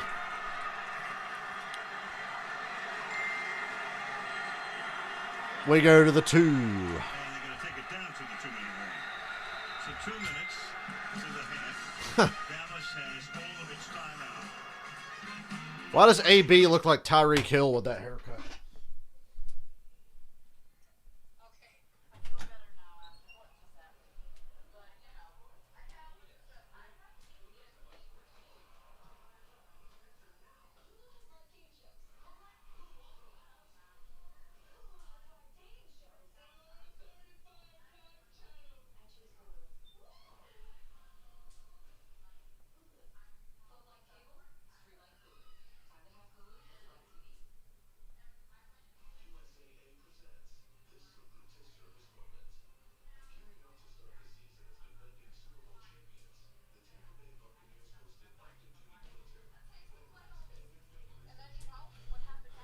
Not sure what to make of this game.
Someone else. And then they get in the playoffs and start playing well again. And they kick the Rams' ass. I'm like, here we go. We're going back. We finally got everybody on track. No. Go to Philadelphia and put up 10 fucking points.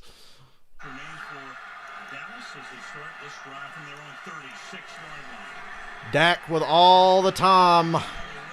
Nice catch. These catches on the sideline tonight are unreal. Is this the first regular season game? We got a flag. Sorry I'm being quiet. I'm messaging a friend of mine back and forth between plays and commercials, mostly just during commercials. I tell you, they are true to form. We talked about it some, that X receiver out there, when they get one-on-one, they'll never throw it anywhere else. I mean, okay, you believe in Jamel Dean. All right, we're going to play one-on-one football all night out here. There were 2 fouls on the play, both by number 35. Yeah. And both will be enforced. He had a fistful of jersey on Michael Gallup there. It was also personal foul, face mask, which was the pass interference. This 15-yard penalty will be added to the spot of the interference and an automatic first down. the double whammy. Here's the face mask. That was when I realized getting to the Super Bowl was the worst thing that could have ever happened, because all of a sudden I have expectations. Because I'm like, okay, same players, same team, same head coach, we can get right the fuck back to the Super Bowl. They didn't, and that was the most miserable year of my life. Even though they were still good, everything that went wrong, I wanted to pull my hair out. You already signaled that it wasn't a face mask.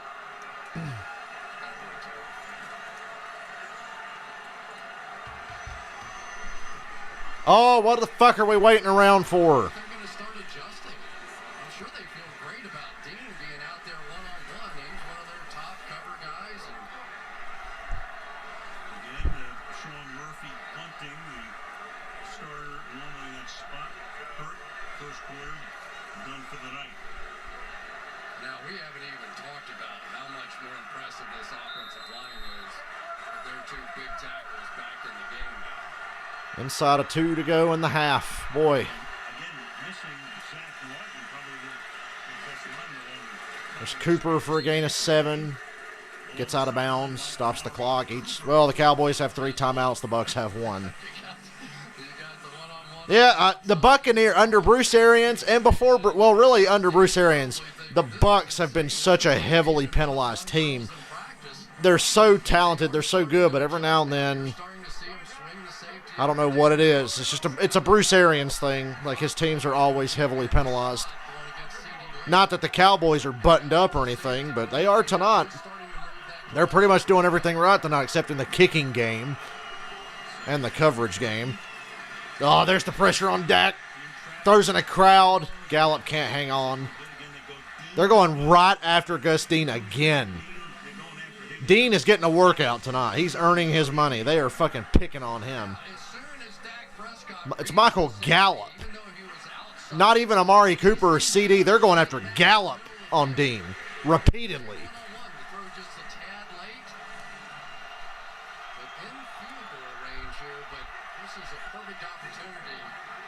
Don't puss out and get conservative. They might have to consider going for this if they don't get it. And they've got it, and CeeDee Lamb cuts back around, and Devin White gets enough of his leg to bring him down near the 20. Devin White makes the tackle. All their timeouts, but letting the clock run down here. Only Brady anything if they can help it. Yeah, milk that clock, brother.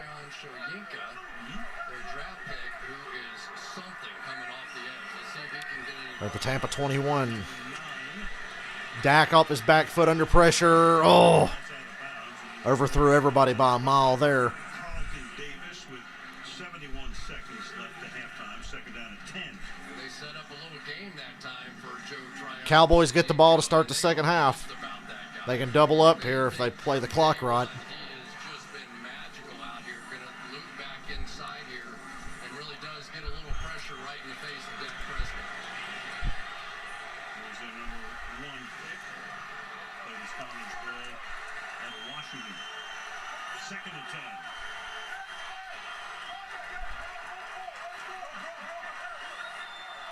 Play clock running down. Set. Dak rolling to his left. Here comes Shaq Barrett. Takes him down. Big sack takes him out of field. Back at the 33. Barrett. And that's Damn. third down. Let the clock run. You're on 3rd and long.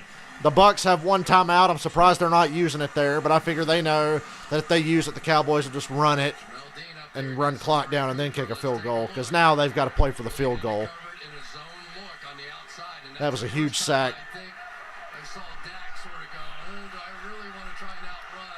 Shaq Barrett gets his first of the year. 3rd and 22. Dak up the middle. Gets some yards back to the 28. There's a flag down. Where's it at? Stop the clock with 28 seconds. If it's holding, I accept the penalty. If I'm the Bucs and it's holding on the Cowboys, accept the penalty. And Dallas already moving back. Back them up. Now they're in fucking trouble. They're back to the 42, 43. As Connor Williams, they're going to move him back. to make it 3rd and 32. 3rd and 32. Working against William Golston, who had 3 sacks last Finally a call against the Cowboys. Buccaneers team with 17 quarterback hits. That's an extraordinary. Yeah, that's holding, buddy. Good God, he's fucking wrapping himself around 92's leg. 3rd and 32. The Cowboys have backed themselves almost back to midfield. It's got to be something over the middle, positive yardage. Here comes Shaq Barrett. Dak rolling to his left. It's a fucking replay. Oh, and Dak goes out of bounds. There's not going to be much time left for the Bucs to do anything. There'll be about 15 seconds left when they get the ball. They're going to punt here. The Shaq Barrett sack and the holding penalty. Once again, the Cowboys leave points off the board. They're winning the turnover battle with that missed extra point. A missed field goal. And then this debacle. Nice career in Denver, but overshadowed by Von Miller and the rest of the defense. Comes here, he's been a superstar. Oh, insane. 27 and a half sacks the last 2 years. How about that for a college free agent coming out? Had 19 and a half in 2019. And We got an injury on the Bucs. This will burn their last time out. Golston, Or is that just when the clock's running? who gets the attention. now, I tell you, opening night is always tough. It just is. You're not used to playing this amount of plays. Everybody's trying to protect their guys, get them to opening day. It is just a tough night on everybody. You'll see a lot of substitutes before this one's over.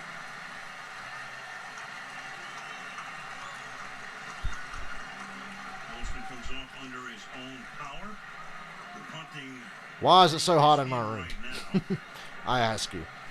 Wow, they're going to try a 60-yarder here. They're going to try a 60-yard field goal. Look, Zerline has the range. He can make a 60-yarder. But he was missing short field goals earlier. Now, the Bucs aren't going to have any timeouts, and they'll get the ball with like 14 seconds left if this goes wrong. But I'm just saying, Tom Brady just threw a 50-yard bomb to Antonio Brown for a touchdown a couple minutes ago. Here we go, 60 yards, and it's no good. 15 seconds to go. Brady's got it at the 50. Dude, the Bucs are going to get into field goal range. They can play this. I know they've only got 15 seconds. Yeah, we just saw AB score a 50-yard touchdown, and we saw what Scotty Miller did to the Packers in the conference championship game. So this is fucking something else. And yeah, Mickens was back there waiting to return that shit Devin Hester style if it fell short. This is a golden opportunity for the Bucs to go up by 8 or more. Come on now. Yeah, I noticed that earlier. The Bucs defense halfway through the second quarter, I saw JPP sucking wind and dropping to one knee. Everybody's feeling it, and you got to know it's humid out there. It's Florida. Bucs at the 50, 15 seconds, no timeouts, but still, they can get to field goal range. Dallas playing big-time prevent. Brady's got all the time in the world and throws it away. 9 seconds. Still got time for a play if you can get out of bounds. Good play by Micah Parsons. I think that was Giovanni Bernard out there. Dropping everybody into coverage there's the right call, but when it gives Brady that much time. Unfortunately for the Cowboys, or unfortunately for the Bucs, Kevin King is not playing for the Cowboys tonight. So. And I'll say that about Antonio Brown last year. Remember, we saw that first game, and Brady would throw it deep, and Antonio Brown would cut it off short, but by the end of the year, they had it going on. So without a timeout, Nothing over the middle is viable. 12, 15 yards and get out of bounds. It would take a miracle. They set up the opportunity for a field goal. This time they rush through. Ah, To the outside. nobody there. 6 seconds to go. I just think it's Hail Mary time now. Yeah, now it gets. Brady's bitching about something to the ref. What else is new? Here comes Gronk, so Brady can. Zeke Elliott's going to be good in the fourth quarter. I think Zeke could play a huge factor. He's barely gotten any work tonight. He doesn't even look like he's broken a sweat. Pure arm strength out of Tom Brady at age 44. So you got Evans and Gronkowski and Godwin all split wide to the right.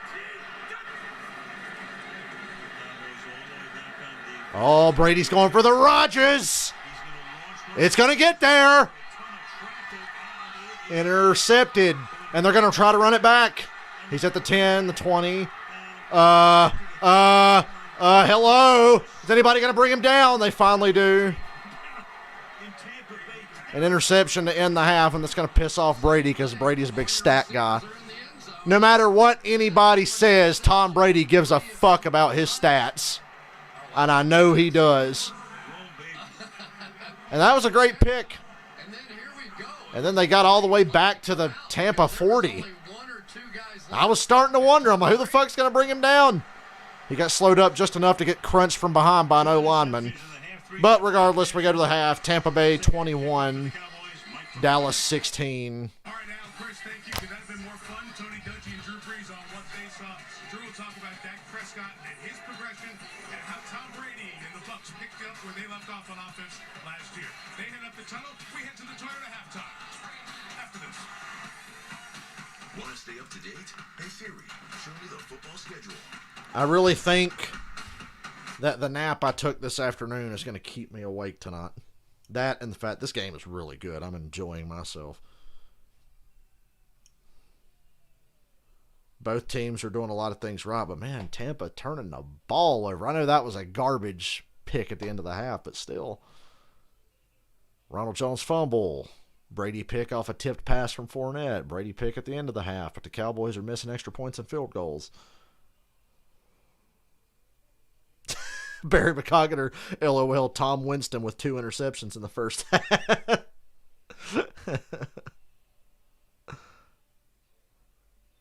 Oh, man. Football is back, and I'm here for it. I am here for it.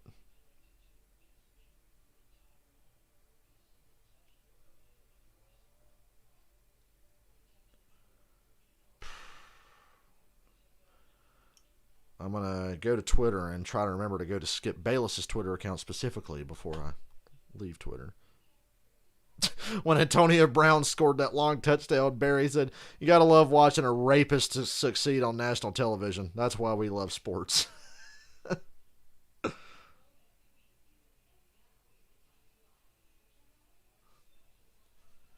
At least the dumb field goal attempt didn't bite the Cowboys in the ass.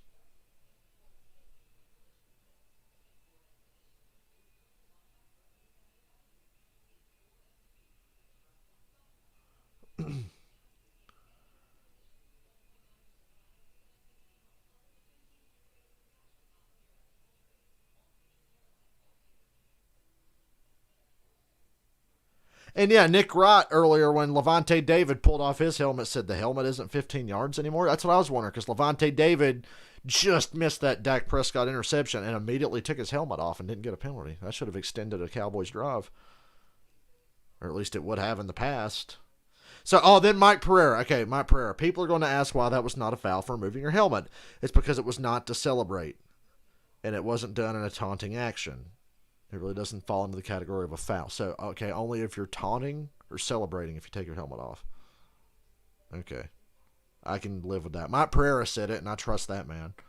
Everything that man says is gospel to me. I really like Mike Pereira.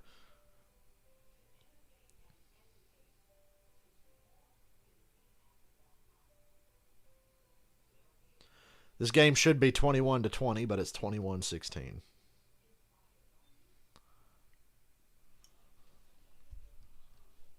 The Brady luck never ends. Hey, let's listen to fucking Drew Brees talk. I'm glad he's not playing anymore. Falcons fan here. What a first half that was. Antonio Brown, part of the 437 passing yards the two teams combined for. AB back in the end zone. Buccaneers on championship night, leading by 5. As we welcome you to the Toyota halftime. Mike Tirico, Tony Dungy. If you were with us in the pregame, new teammate Drew Brees. We all love that first half. That was a great first half. We talked about them, and they've lived up to the billing. Both quarterbacks, Brady and we got a full stadium full of people. Yes, it's a super spreader. But I don't even fucking care at this point. But to Tony's point, it's going to be about pressure and turnovers in the second half.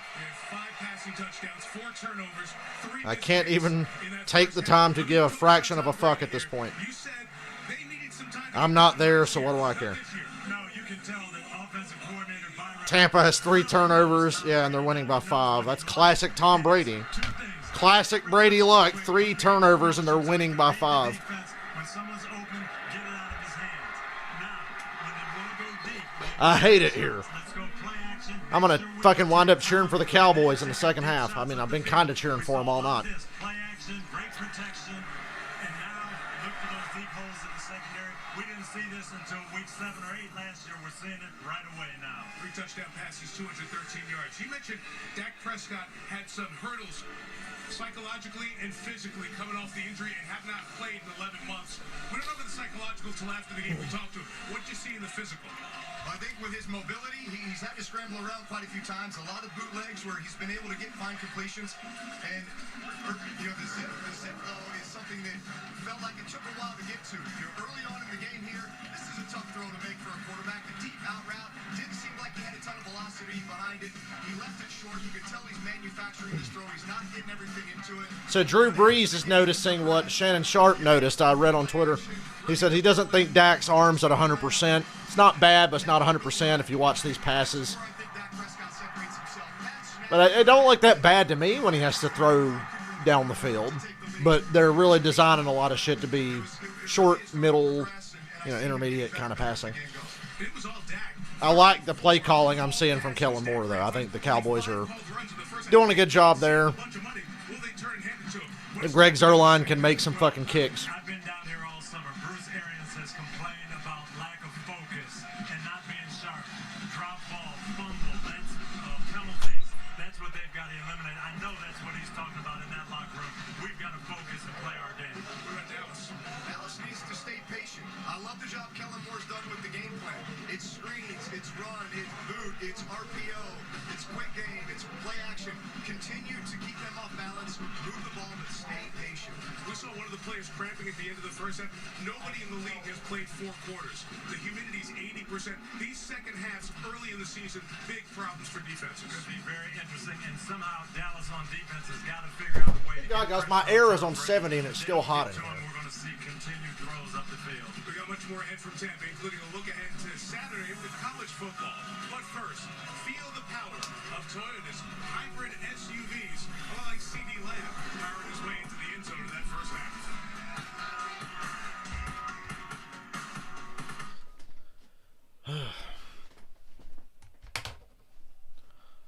Dallas Cowboys. So the Buccaneers have a win probability of 73.3. I'd say that's pretty high. I mean, it's a 5-point game. I'd probably lower it to like 65, 70%. But I don't know how they determine the win probability. You want a good lesson in win probability? Watch Secret Base's History of the Atlanta Falcons final episode where they do the deep dive into Super Bowl 51 and just talk about how insane the analytics and win probability were.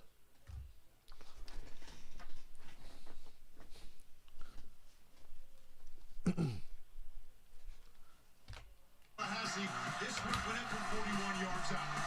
We await the snap. It's good. Hold is down. The kick is My new setup for streaming is so nice. Notre Dame wins. He nailed it.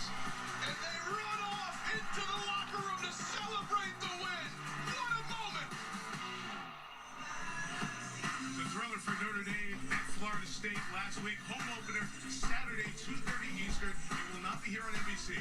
It's exclusively on Peacock. AB has 4 catches for 118 and a touchdown. Right now, go to peacocktv.com. Download the Peacock app. That's what you can do right here, right now. You excited to go up there? I am. Broadcasting debut. That's right. Let's go. Started with the studio show now. We'll get on the plane here tonight. Be up in South Bend. And this is an Irish offense you started to study. You like what they have so far?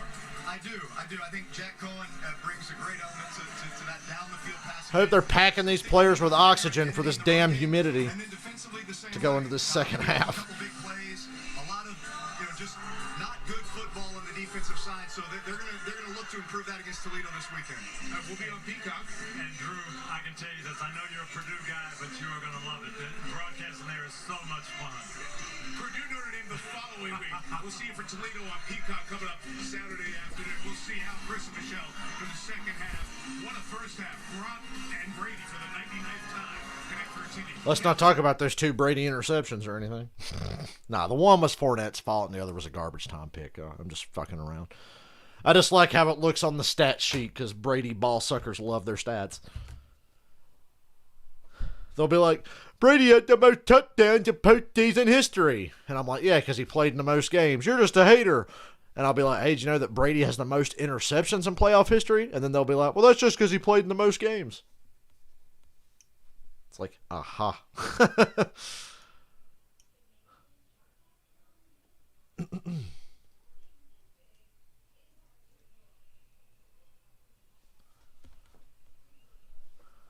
I'm just glad we've got a competitive game so far.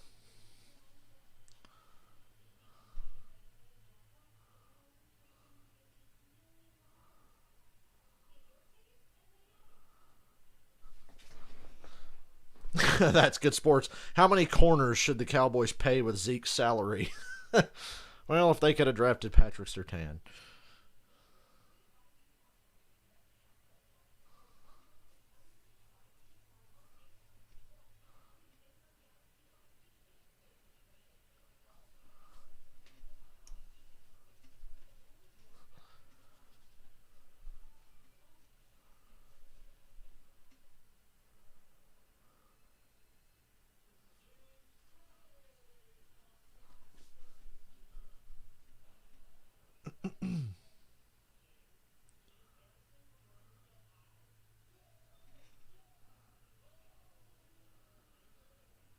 Let me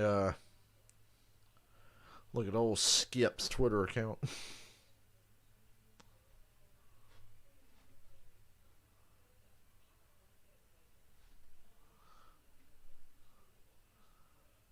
I hope I can sleep good tonight before work tomorrow. Even though I don't think I'm going to work hard. I'm going to hate getting up early. If it wasn't for this football game, I'd probably be in bed already trying to sleep. Because when I have nothing to watch at nights, on work nights, I just fucking lay down.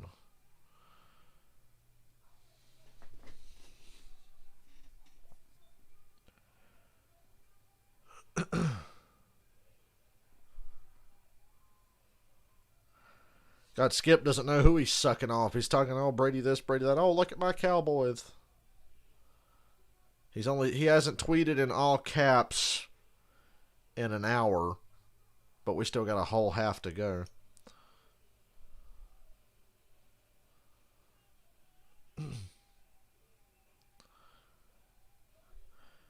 Montana and Brady are so similar in that they are both insanely overvalued because Montana's backup quarterback replaced him and put up better fucking numbers than he did.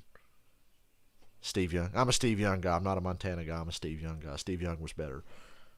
But Montana did a lot of things great. He was a good... Once again, Montana and Brady, so similar. Athletically, throwing wise, leadership, everything. They did a lot right. But Steve Young's better than both of them. I'm a Steve Young guy. Better arm, more durable.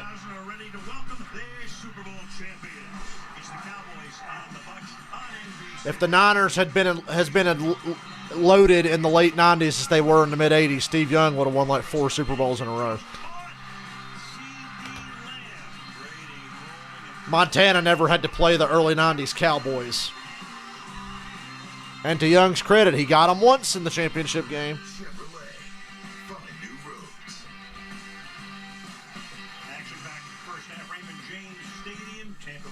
21-16 Tampa Bay.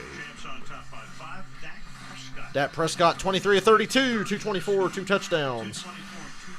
Tom Brady 13 of 21, 213 yards, 3 touchdowns, 2 picks. I'd say Dak is winning the QB battle, but not by a lot. AB's having himself a night. Dallas Cowboys got back-to-back takeaways, but they only got 9 points off of them.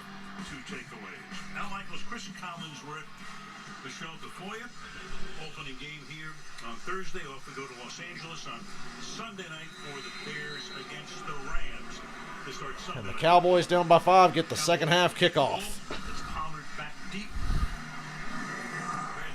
And it's an onside kick. I'm kidding. You know, it's funny, Michael. If I'd have been around back then, I wouldn't have hated the Cowboys, but I hate them now because of what they represent and how their fans are still living off a reputation from over 25 years ago. I wouldn't have had anything. I never hated the Patriots. I admired, in a way, and kind of rooted for the Patriots to keep winning Super Bowls and championships and all that. I'd probably done the same with the Cowboys in the 90s. Just been like, yeah, root them on. Like, it's fucking exciting to watch that kind of thing. I resent bad teams that talk like they're hot shit. Pittsburgh, Dallas. First and 10. Oh, that corner, Carlton Davis had all day to jump that route. I don't know why the Cowboys are even bothering with play action. They're not running the ball. I've never seen a team do play action so much in a game where they didn't even run the ball. This is one of the top defensive lines in all of football, and he's been picking up all the loops, all the stunts, all the different blitzes. And he is known as one of those strong guys, the Penn State Mauler, I think they call him. They're not worried about him getting pushed back into the quarterback, and you could see it on that sequence. Second 10. I said a three-man rush. They brought the last rusher late. Gain of 5 to Dalton Schultz. Third down. Schultz, so they've run 42 plays, have the Cowboys. 7 runs, 35 passes. Buccaneers defense, look at that. Last year, best in those 4 categories. Buccaneers defense. They led the league in rush defense. Meanwhile, Mike Led the league in rush defense. Gave up the fewest rush touchdowns. Fewest runs converted into first downs, but it was Tom Brady that won the Super Bowl. Well, Jordan Whitehead is the We got a Bucs player down before this 3rd and 5. Mike Edwards is a good player, though. And there is Whitehead, Jordan Whitehead, would normally start. They say pound for pound, the toughest guy on this team. But Mike Edwards had an incredible 6.3 quarterback rating against him last year on a lot of snaps, over 150 snaps. So he is an asset in the passing game. But so much of what's been happening here tonight with the Dallas Cowboys are just sort of these quick lateral throws, I think, to stay away from the pass rush and the big guys inside.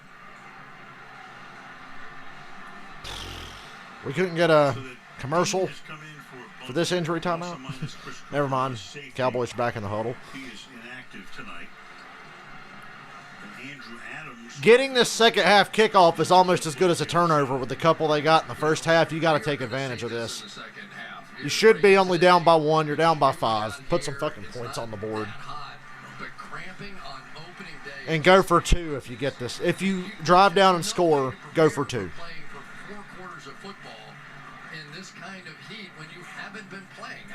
Chart says go for 2 if you can sustain this drive and score a touchdown. Good news there, obviously, as Edwards is able to walk off. Looks fine, at least for the moment. And his play resumes. It'll be 3rd down and 5. 3rd and 5, a bit of a free timeout for the Cowboys here to come up with something good for 3rd down. Good 3rd down right here. Cockrell comes in to take his place. I think the Cowboys going to start spreading them out. Cowboys have lined up in the gun so much tonight. They're not even trying to fake run like the way you usually expect them to. Oh, Sue lays a hit on Dak, but he gets the throw to Amari Cooper. First down, up to the 44.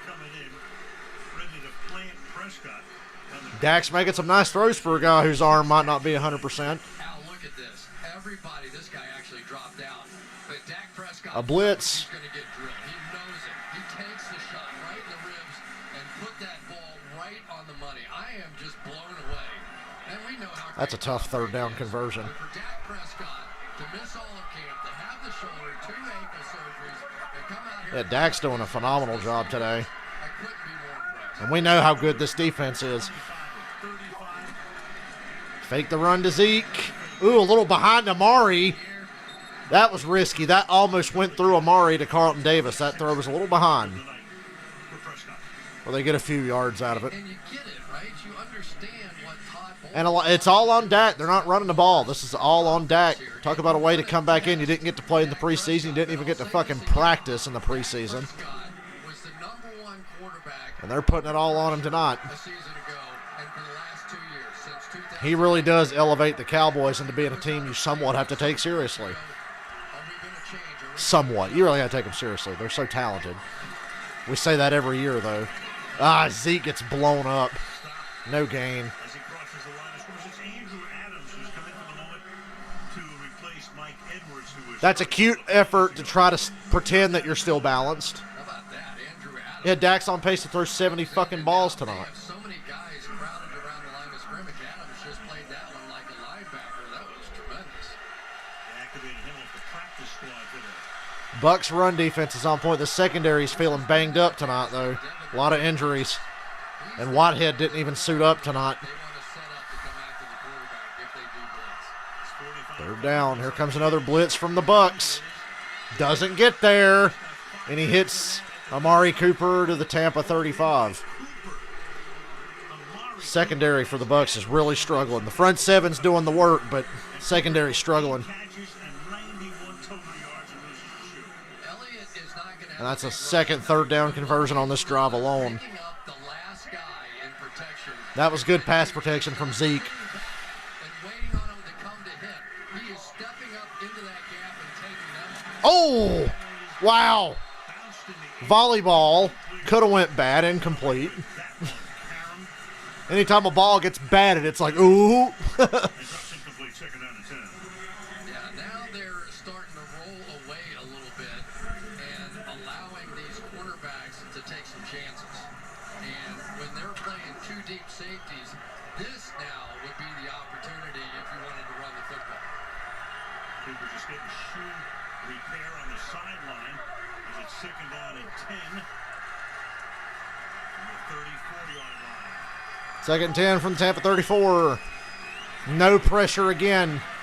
And Dak airmails that one, but there's a flag in the secondary. In the secondary, they went Adams' way again.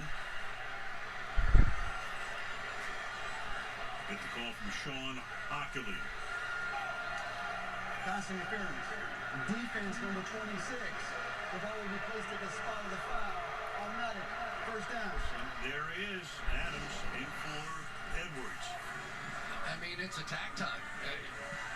They know exactly what's going on. You have young players who probably have not practiced a whole lot. The secondary is really hurting the Bucs. Was that enough for a call? Apparently so. Yeah, that was kind of a ticky-tack call. No need to pile on. The secondary is getting torched. 7 penalties tonight on the Bucs. Cowboys in the red zone. Screen to Pollard. They had Pollard and Zeke in here, and Pollard gets about 5 or 6 yards. To the 13-yard line. Cockrell makes the tackle there. I mean, it's just almost comical for me to watch this. That's their run game tonight. Swing passes and bubble screens. Championship based on their front Yeah, that's kind of a BS flag. The secondary played great in the playoffs. Don't take anything away. That's a But the little dominant force right there tick-tacky. that we're looking at. And the Cowboys have not Once played again, against Bucs get penalized a lot year after year. And last year was honestly no exception. not even trying to run the football. At least in the first 10 or 12 weeks of the season. They buttoned it up come playoff time. Another blitz. Dak gets hit, and it doesn't even matter. Amari Cooper makes a nice catch for a first. First and goal. Giving forward progress. Adams that time blitzing. Ball comes to the 8-yard line. First and goal. Dak Prescott's going to take a shot here, but once again under pressure. Perfectly timed. Threw that ball out nice and wide where only Cooper could get to it. Coming off the edge that time by Adams. Not quite. Oh, it's a quarterback draw. Gain of 2. Devin Watts all over it. Levante David trips him up 4 minutes into the third quarter. Here we are in the red zone, and the question was, would you run Dak Prescott in the red zone like you did in the past? 10-play drive. Just answered that one. You never know anything would happen to this guy. Or had happened. The way he's playing tonight. What did he say when I asked him about running down there? He said, you probably get pretty good odds on that on Las Vegas. You're not running a read option play. There it was. Prescott playing for the first time in 11 months. Second and goal from the 5. Play action. It's a bootleg to the right. Here comes Shaq Barrett to lay a hit. Zeke. Oh, he drags the toes, but he couldn't get to the end zone. Third and goal from the 2. I thought Zeke was going to be able to get it in there. opportunity here for Cedric Wilson in the back of the end zone. It's going to come over. There's going to be a big hole now. Oh, Dak missed it. Collinsworth to Zach Wilson gets open here. Throwing across your body like that, I disagree. With a rusher in his face throwing across his body, I see why Dak didn't even look that way. Good read, Dak. Collinsworth's full shit. Now here's a guy. 5 minutes in the third quarter, a 3rd down and goal. Nice play call, but Zeke gets tackled in the open field for a loss. It was a quarterback draw, toss back to Zeke, and it gets blown up. What do? They're going to kick the field goal. Fair enough. He's going to miss this block here, but that was tremendous by Adams to get off of that block, understand the concept that was coming at him, and an open field tackle against Ezekiel Elliott. We don't see that very often. Tremendous play. Now a 21-yard attempt for Zerline. Mr. Sherlock, Zerline. Made one in between. Oh, he just barely made it. Plenty of drama, but that one is good as well. And it's Be right back. point game early. Like a certain team. So I'm trying not to have expectations this year. It worked for me last year. I can't say it always works for me because it's been a while that I haven't had expectations. So this, being after a Super Bowl win, it's a little bit more difficult. I do expect more, but I'm trying not to. I'm trying to take it game by game. But I'm gonna try not to listen to all the negativity by other Bucs fans. There's always a group of them that, after one loss or after a few bad plays or something, they start. Be right back, guys.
And all I could think of in that moment was, damn, why couldn't this be the Cowboys and not us?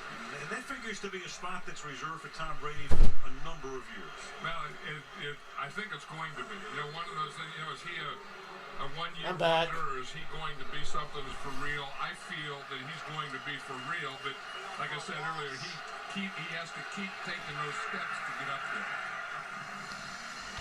So I'm doing that game with John Madden. It's John's first year coming over from Fox to Monday Night Football. And we're talking about 21-19 Tampa Bay. Dallas has to settle for a field goal again.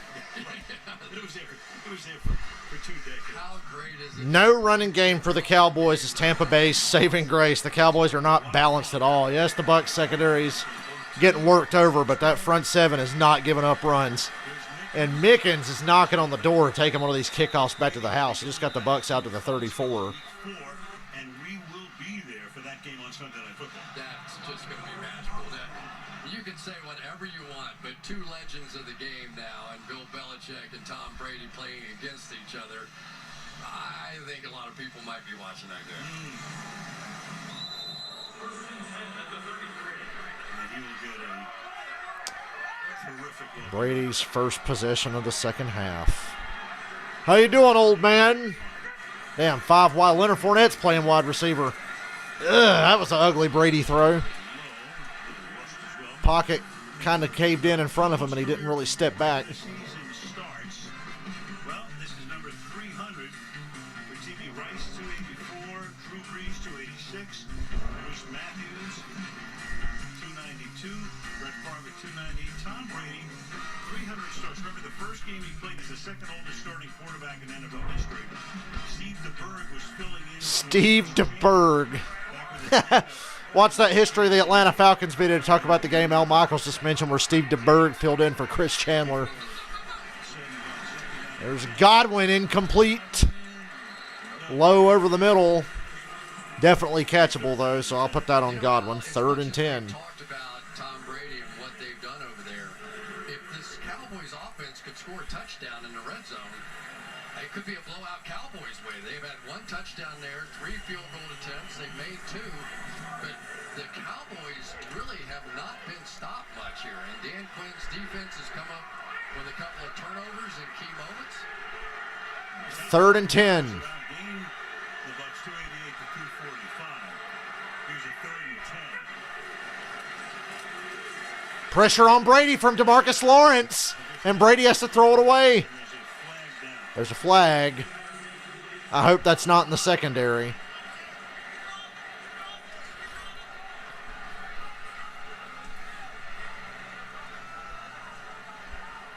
So Brady under pressure. I'd say this is an important flag here. For the few times tonight. Holding on the Bucs. And it still didn't matter. Lawrence was right in Brady's face. 4th down. Of course, they decline it to force them to punt right now. Marcus Lawrence has been tremendous tonight. He's working against one of the really best young tackles in the game, and you can see the late hold there. But Lawrence has really had a tremendous game playing up and down the line of scrimmage. It's not even close. He is their best defensive player.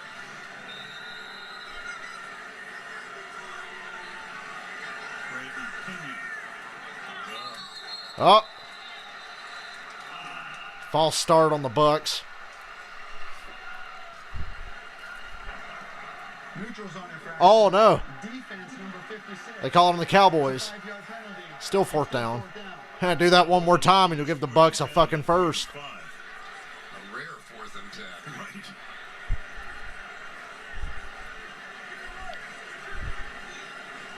Penalty on Bradley Anai. So Brady going over the tablet right now on the sideline. We got Pinion. He's going to send it down toward C.D. Lamb. CeeDee Lamb going to run this one. Lamb drifts over. Fields it at the 13. Stays on his feet. Eludes a couple of tackles. Gets to the 25. Nice return. 12-yard return to the 25 with 8:44 left. In a 2-point game in Tampa. This has certainly exceeded my expectations.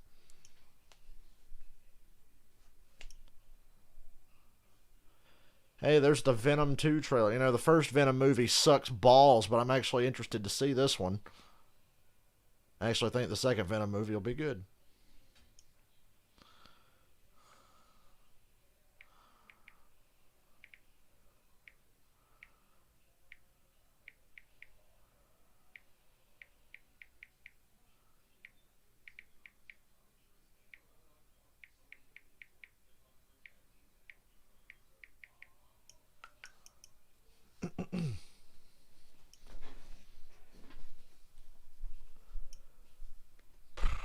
Come on, Cowboys. Opportunities knocking yet again. Stop kicking those field goals. And if you do, stop missing them. Zerline. Opportunity is knocking. I didn't think we'd get a halfway through the 3rd quarter and say, damn, this is still a winnable game for the Cowboys.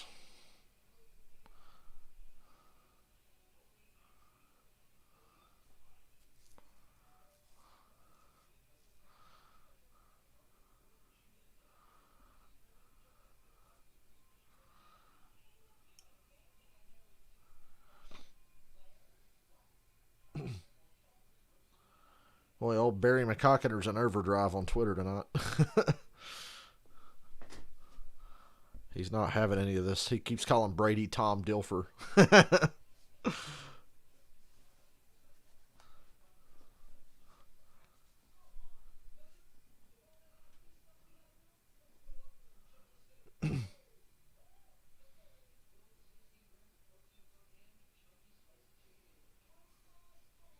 Shannon Sharp, if I'm Bucs DB, Cowboys are going to need to double move me. I'm jumping everything short. The Bucs secondary's had a couple of chances at some interceptions. So they're taking some risks. They just haven't come down with one yet. Well, coming up at the end of the month on NBC, brand new show. It's called La Brea. Debuts Tuesday, September the 28th, right here on the National Broadcasting Company.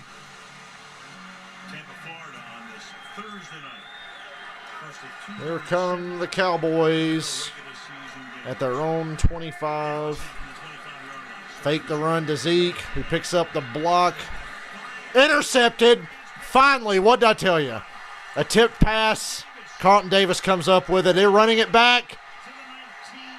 And a flag comes in as Carlton Davis gets tackled at the Dallas 19. That was a lot of traffic. An aggressive throw from Dak. And assuming the flag is on the run back and not on the play downfield, which it appears to be since the flag is in that direction. Flag was definitely on the run back. Tom Brady. There you go, a little Aaron Rodgers by Carlton Davis. Carlton Davis has been doing the best job of anybody in that secondary tonight, I think. Okay. There were fouls by both teams on the play.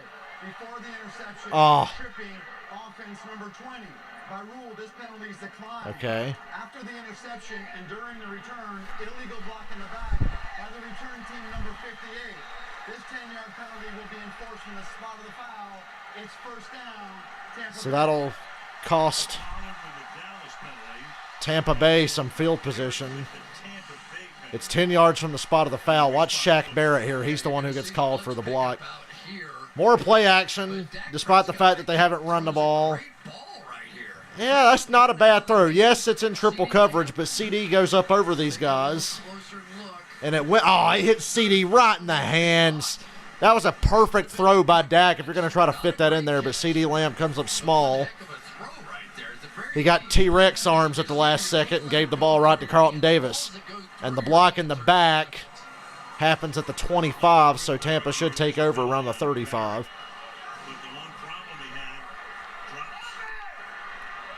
They would have been inside the red zone, but now they'll start at the 35 in Dallas territory. Brady hits Gronk up the sideline for a gain of 20. Boy, Gronk looks 5 years younger.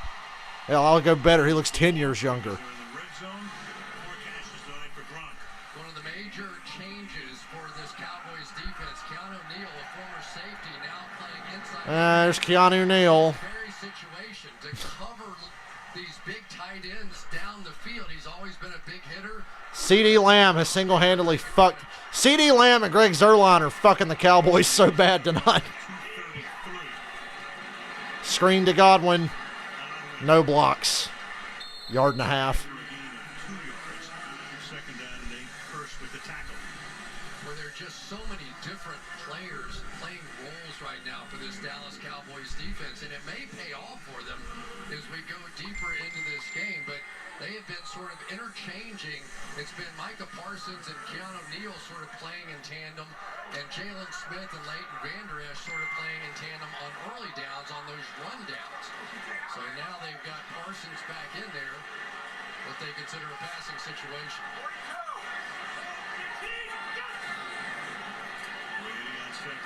Screen to Fournette, who gets tackled by Micah Parsons. That's the first good thing I've seen Micah Parsons do tonight that stands out to me anyway. Maybe I haven't noticed everything. Big third down. Get a sack here. Big meaty sack. Come on, Randy Gregory, Micah Parsons, DeMarcus Lawrence, somebody.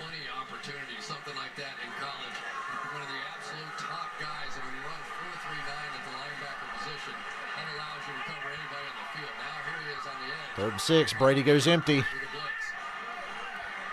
Evans and Fournette at the bottom. Godwin and AB at top. Here comes a blitz. Oh, and he hits Gronk over the middle for the easy touchdown. Damn it. Brady hanging right in there. Donovan Wilson coming right up the middle. No problem. TB with a TD. Cover 0. That means nobody is going to be back here to help, and you're going to have to come off late to make this play. And it's going to take a defensive lineman, was that Lawrence, to try and cover Gronk down the middle of the field because of that cover 0 blitz. 28-19, Tampa Bay.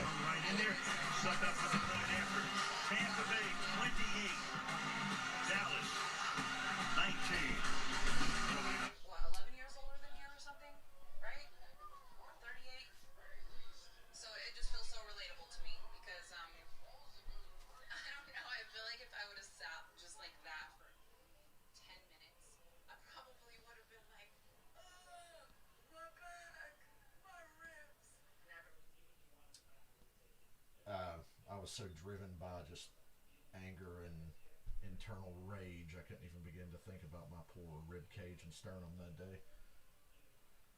You know, it's funny, I didn't even get that mad. People like to blow that game out of proportion because it's so unheard of and never happened before and will never happen again. But it's like, if you go back and watch, the fucked up thing is that the Falcons really didn't do anything wrong. Like, they made, Kyle Shanahan, the offensive coordinator, made like 2 bad decisions and they got flagged for holding on the same play where somebody ripped Mohamed Sanu's helmet off. So the hold that knocked us out of field goal range that would have sealed the game should have been an offsetting penalty, replay 3rd down, because Mohamed Sanu's helmet got ripped off and they didn't flag it. And Shanahan made a couple of dumb play calls. Other than that, they literally didn't do anything wrong. And then they lose the coin toss in overtime with a gas defense that played more snaps in a single game in NFL playoff history that night than any other team. So I actually didn't even get that mad. Like, I was never like, fucking stop. Like, we're fucking up. I was just like, God damn, everything's going wrong. The whole time I was like, if one thing goes our way, if they call the face mask on the Patriots when they grab Sanu's face mask, if Shanahan runs the ball, if Devontae Freeman doesn't miss a blitz, like the play that turned the game is Devontae Freeman completely whiffs on a block and Dante Hightower clobbers Matt Ryan in the side of the fucking head, and that flipped the whole game. So it's like, if Freeman just picks up that block, Aldrick Robinson was wide open down the middle for a possible touchdown if you go back and watch that. So, and then we lose the coin toss in overtime. That's the one that kills me. I'm like, of course we lost the fucking coin toss.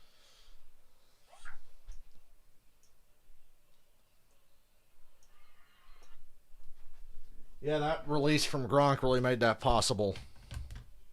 Because Brady was about to get fucking swamped.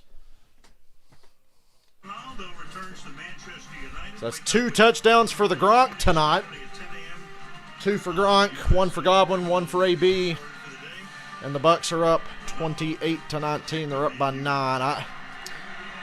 Come on, Dallas. Stop shooting ourselves in the foot. Back we go to the touchdown. Now let me show you some next level football here. Rob Gronkowski knows he's got DeMarcus Lawrence, right? That's who he's going to have to block. But because they also know that, now Dallas is going to blitz right there with Donovan Wilson. But when Gronk sees Wilson go, he knows that Lawrence... Watching Gronk run is hilarious. You see that fucking stride he had there?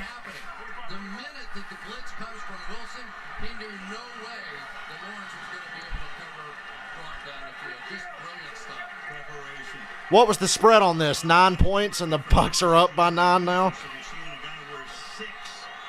This was normally a quarterback in the past. It could be almost anybody. Now here's Zeke tries to bounce a run to the outside and gets there. First down.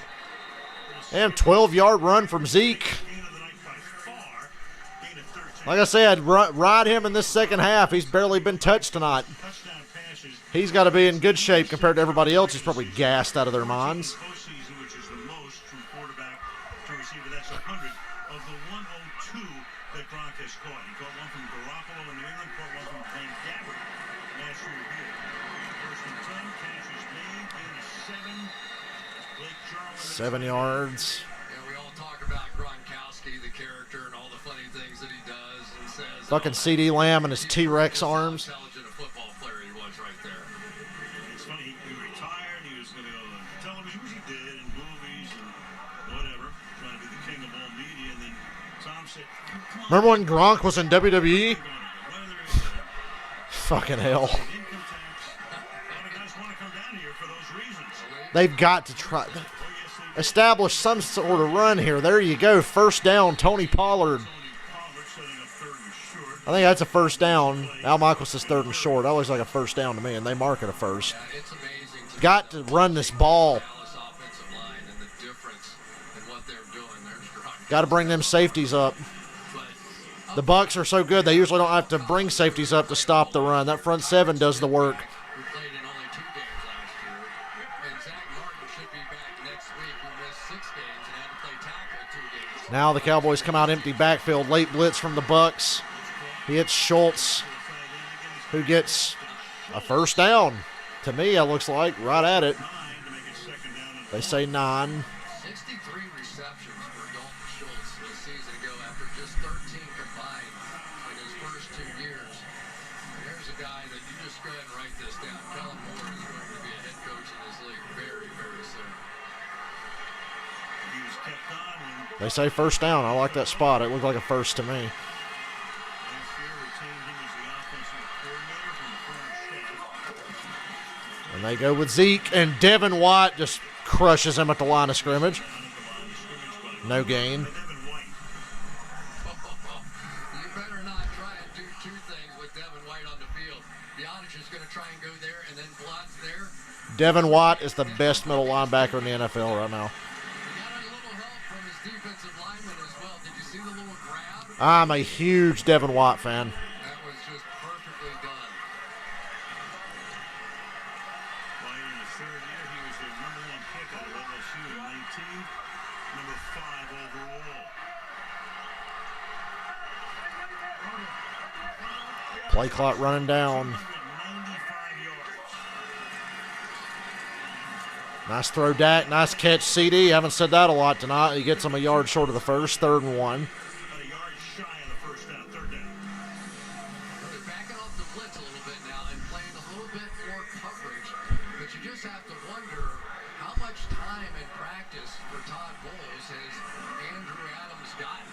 You know, they have some people, Ross Cockrell. How much time did they actually get with the starters? Now here we go, 3rd and 1, which 1,000% of the time would have been Ezekiel Elliott here. I'm not so sure anymore. Meanwhile, Edwards pulling in for the right. Yeah, it's going to be interesting how they approach this third. It's a 3rd and a long one. It's like a yard and a half. Play action. Shaq Barrett fell for it. Dak rolls. Finds the tight end for a first down. Dalton Schultz again. This is the Dalton Schultz drive. Nice job by Kellen Moore. He knows When Shaq Barrett bit on that run, I knew they were going to have a chance with Dak rolling to his right. He has great faith. He thinks that his stars are lining up out there at wide receiver and playing quarterback, and he has just turned the game over to them. Now they have to get the thing in the end of them. All night long, they've been marching up and down the field and making plays. They're not scoring touchdowns. Prescott pitching on 11 months rest. Is throwing 46 passes today. 46 passes thrown so far. Oh, wow. Escapability. And gets 2 yards out of it. I thought Dak was about to get swallowed. I thought he was down, but he bust out the other side and got a couple of yards. That looked bad, but think about what Dak Prescott's going through here. This is pressure right in his face, right towards Sue definitely should have had a sack there. He escapes. McGovern keeps blocking. He doesn't quit on the play. And instead of a 6-yard loss, it ends up being a couple-yard gain. It's a 2nd down and They're at the Tampa 25 on 2nd and 8. 25-yard line. Toss to Zeke. That was the old Sarkeesian special right there. Dean is there Gain of 5. after a gain of about 4 yards. 3rd and short. I mean, Upcoming. We're getting into the fourth quarter here. We're about a minute to go in the third. I think it's 4 down territory. You're down by 2 scores. I don't think your defense can hold up against Tampa. I'm not trusting the Cowboys defense to hold up and get me back in the game, so I say this is 4 down territory. Are we in agreement? Tampa's win probability 76.6. We're in 4 down territory if this stays within 3 yards. Could be the last play of the quarter right here. All out blitz from Tampa. And Dak, touchdown, Amari Cooper, who was injured but holds on to the ball. I hope he just got the wind knocked out of him. It's nothing else. Damn, what a throw. And the Bucs get burned by the blitz again. Prescott's playing the game of his life. Go to Cooper. Don't go to fucking CD Lamb. Go to Amari Cooper if you want to get shit done. Amari the friendly ghost. He's not a ghost tonight. I usually call him that because he disappears for weeks at a time. Just the fact that Tampa Bay is thin at the cornerback position. I swear, Al, I went up and down this roster 100 times. I thought that was their only flaw. They got somebody hurt. It happened tonight, and Dak Prescott's been taking advantage. They're going to kick the extra point here to make it a 2-point game. I'm good with that. And it's good. It's good. Them kicks are pushing to the left, but he's made the last couple. They're all pushing to the left, though. What a drive. Coming off that interception, you think Tampa goes up by 9 and the game might get out of control, but right back in it. Dak Prescott, you have my respect. As Booker T would say, respect. You guys don't watch wrestling. There was like this TNA thing where Booker T just kept going, respect.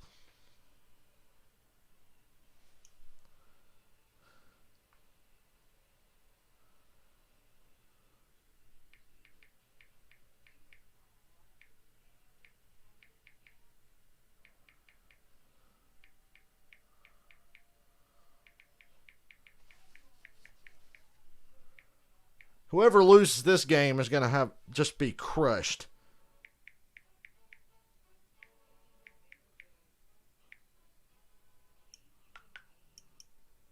With the way both teams have played, pretty evenly matched. On paper, it's a fucking huge mismatch, but they've played pretty evenly. Whoever loses this is going to fucking feel it, buddy.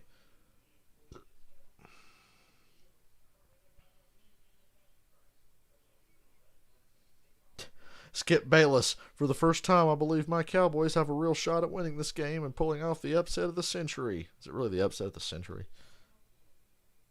Barry. Tom Brady scores TD off a short field set up by his defense. 20 years of this. Oh, and he retweeted his tweet from earlier today where he said, I will delete this account if the Bucs don't have a drive that starts on the Dallas side of the field tonight. They've had like 3. He said, never question me.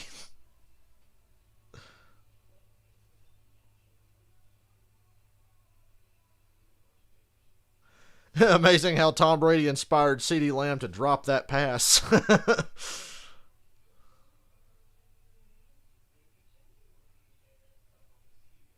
Tom Brady likes short fields and long kisses on the mouth with his son. Weird. That is like white people weird. I'm white, but ain't nobody in my family kissing me on the fucking mouth. Male or female. That was never a thing in this house.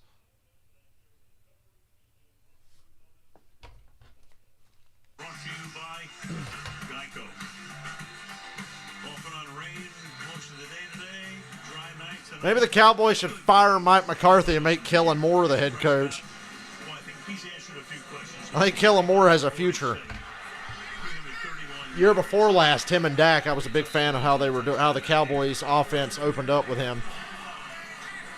Last year, we only got to see it for a few weeks. Some of the numbers inside the game here. And the Dallas time of possession. Had the ball almost 30 Dominating time, wearing this Bucs defense out. possession advantage, and they've outgained them by 83 yards. Like I said, whoever loses this game, it's soul crushing. 33 seconds to go in the third. Especially with some of the injuries down in the secondary, do you start to wear down a little bit It's only the Bucs' second possession of this half.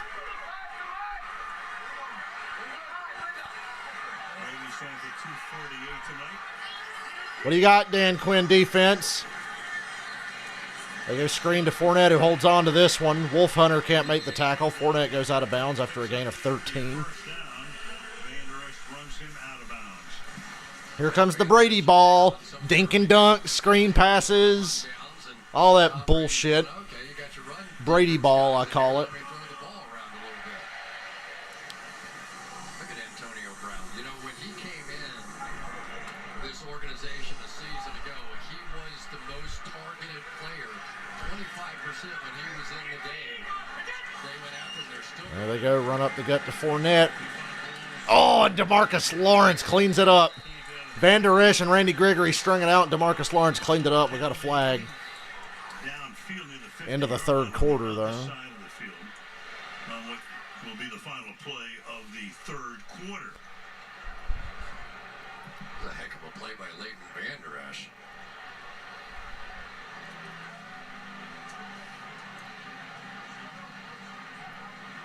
Luckily, with a busy night.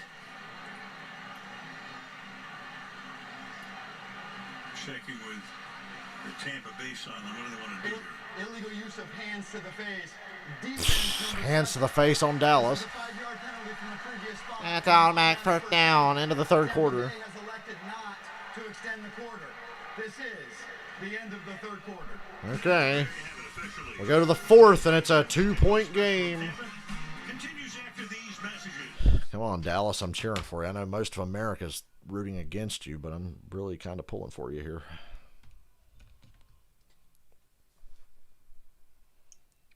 It's so fucking hot in here, it makes no sense.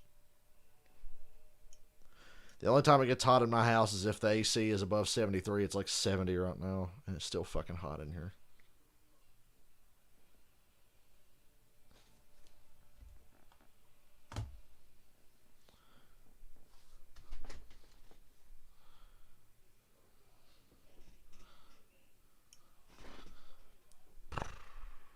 I really need a more comfortable chair in this bitch, by the way.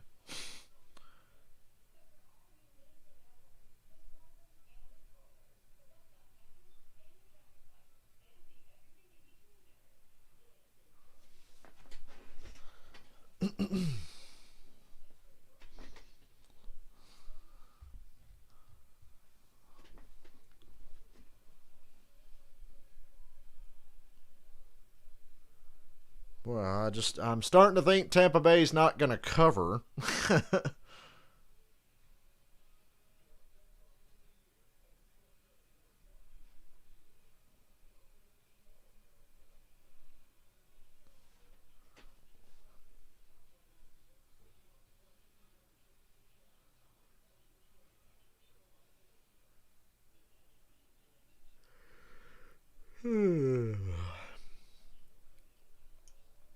Okay, that yawn is promising for my sleep prospects later. Need to plug my phone up. It's the fourth quarter. I don't want to have to leave my phone on the charger as I go to sleep. It damages the battery. And I'm not about that. I'm going to end up having to leave it on the charger when I go to sleep, but tis whatever. Yeah, Tampa finally gets to go. Hey, they had that holding penalty on Dallas earlier. Let's not get out of control.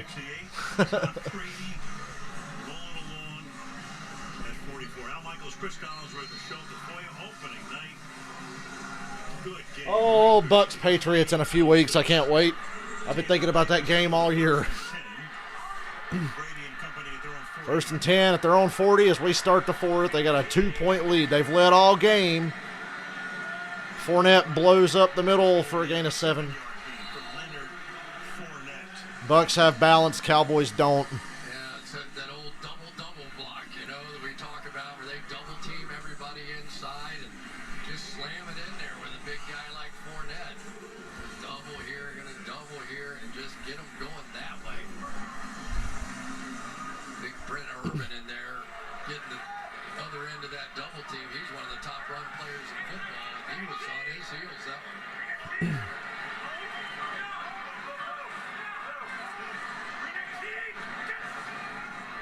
Screen to Fournette. Ooh. Going to be 3rd and 2. You're going to have to blow this play up pretty good to keep Arians from considering a 4th down play here. I just got a feeling.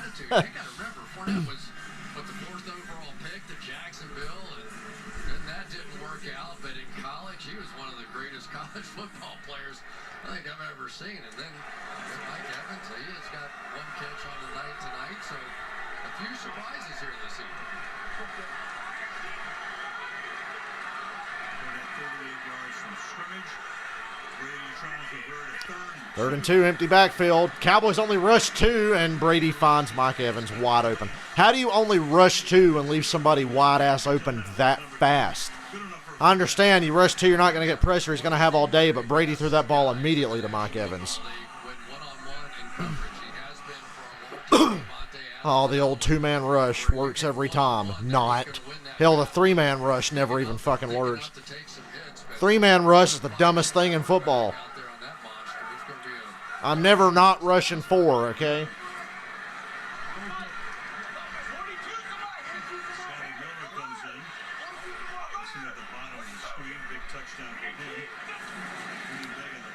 They go run with Fournette, who gets tackled. Easy, don't get a penalty. That's not worth the penalty. He kind of flopped. Not much of a game. Now is saying, okay, I kind of get what you guys are doing. You're putting Keanu Neal and Micah Parsons in the game for passing downs, but right now Parsons making a pretty strong case that he can handle it just fine on the run as well, and that's Jaron First, who's going to play in there. This is tense. First game of the year, it's getting tense. First game of the year, can't hold anything back now. No pressure on Brady. Oh! Dropped by Mike Evans. Lewis there looks like he might have had a chance to make a play on it. He was well in front of Evans, but I feel like it went right through him and hit Evans and dropped it. Oh! Just out of reach. It threw off the timing of the play, though, to where Evans couldn't make a catch. So good job, Lewis. Affected the play just enough. 3rd and 10. These 3rd downs keep getting bigger and bigger. Cowboys blitz. Brady goes deep over the middle. Godwin can't hang on. Wide open. Drops it. Godwin had a drop problem late last season and into the playoffs, if you remember. Oh, a rainbow drop down from the heavens right into Godwin's hands, and he doesn't make the play, and the Bucs are going to punt it back, and the Cowboys only down by 2. This is juicy. Gotta have it. Wide open. Fuck.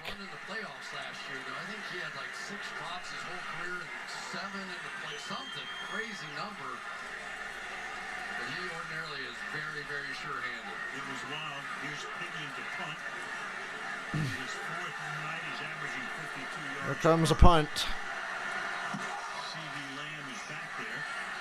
Let it bounce. Let it bounce. The fair catches at the 6. I feel like he could have let that bounce. Ooh.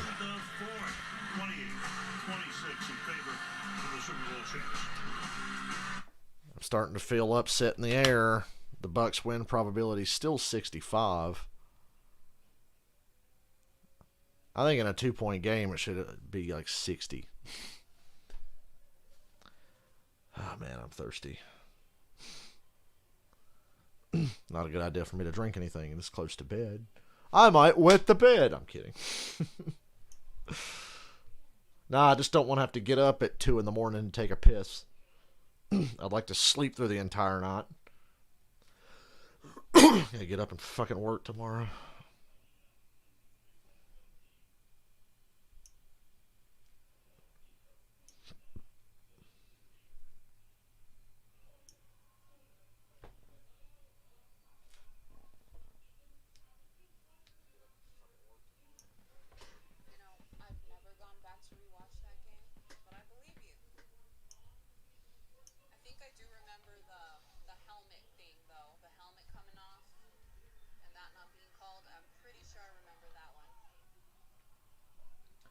And we're not even going to talk about when Tom Brady throws a pass right to Robert Alford, who hits him in the fingertips, floats up in the air, and comes down on a pile of Falcons.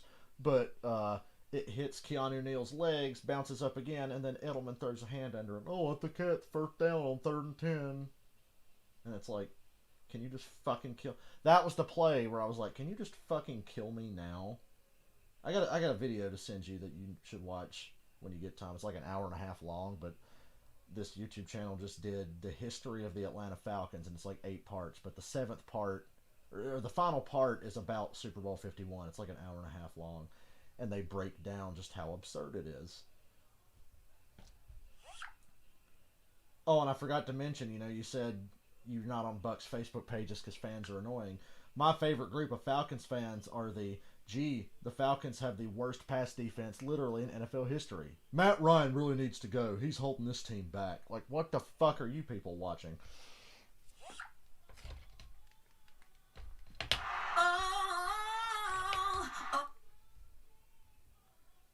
Falcons defense ranks dead last in sacks, pass yards given up, rush yards given up, but Matt Ryan's a problem. He needs to go. He's really holding this team back.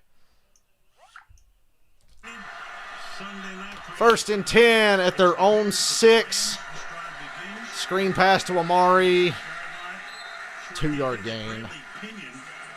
Is an appropriately named kicker. He's pinned them inside the 6-yard line 3 times tonight. The punters have really had a pretty good night tonight, no question about it. It's been a great night for punting. How about this now? Dak Prescott. Sorry I had to mute Carrie Underwood's a cappella just now. Excuse me. Losing my voice here. 5 wide out, empty backfield again. Bucs have 6. Oh, my Lord. Ew. Oh, Amari, you got to make that catch. It's a tough catch, but you got to make it. Amari almost made a great one-handed catch. Thought Dak was going to get hit for a safety there for a second. You can't punt from this field position. You can't. You can't. Your defense made the stuff. Well, they got lucky. Godwin dropped the pass, but come on. Fucking 3rd and 8 already. Chris was talking about the fact the Cowboys, you look at their schedule, they play in the weakest division, the NFC East.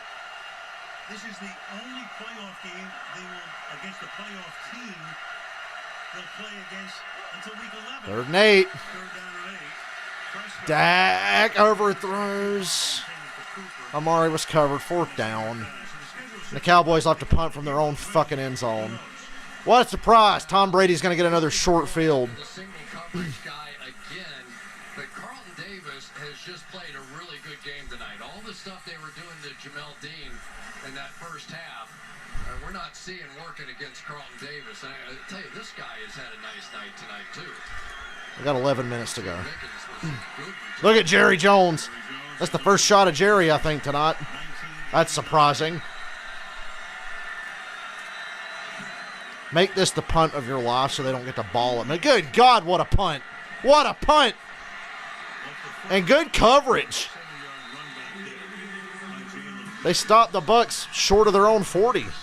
I thought the Cowboys were going to get the ball at midfield, but no, not quite. Still good field position, but damn, what a punt. So that needs to be the punt of your life, and it was.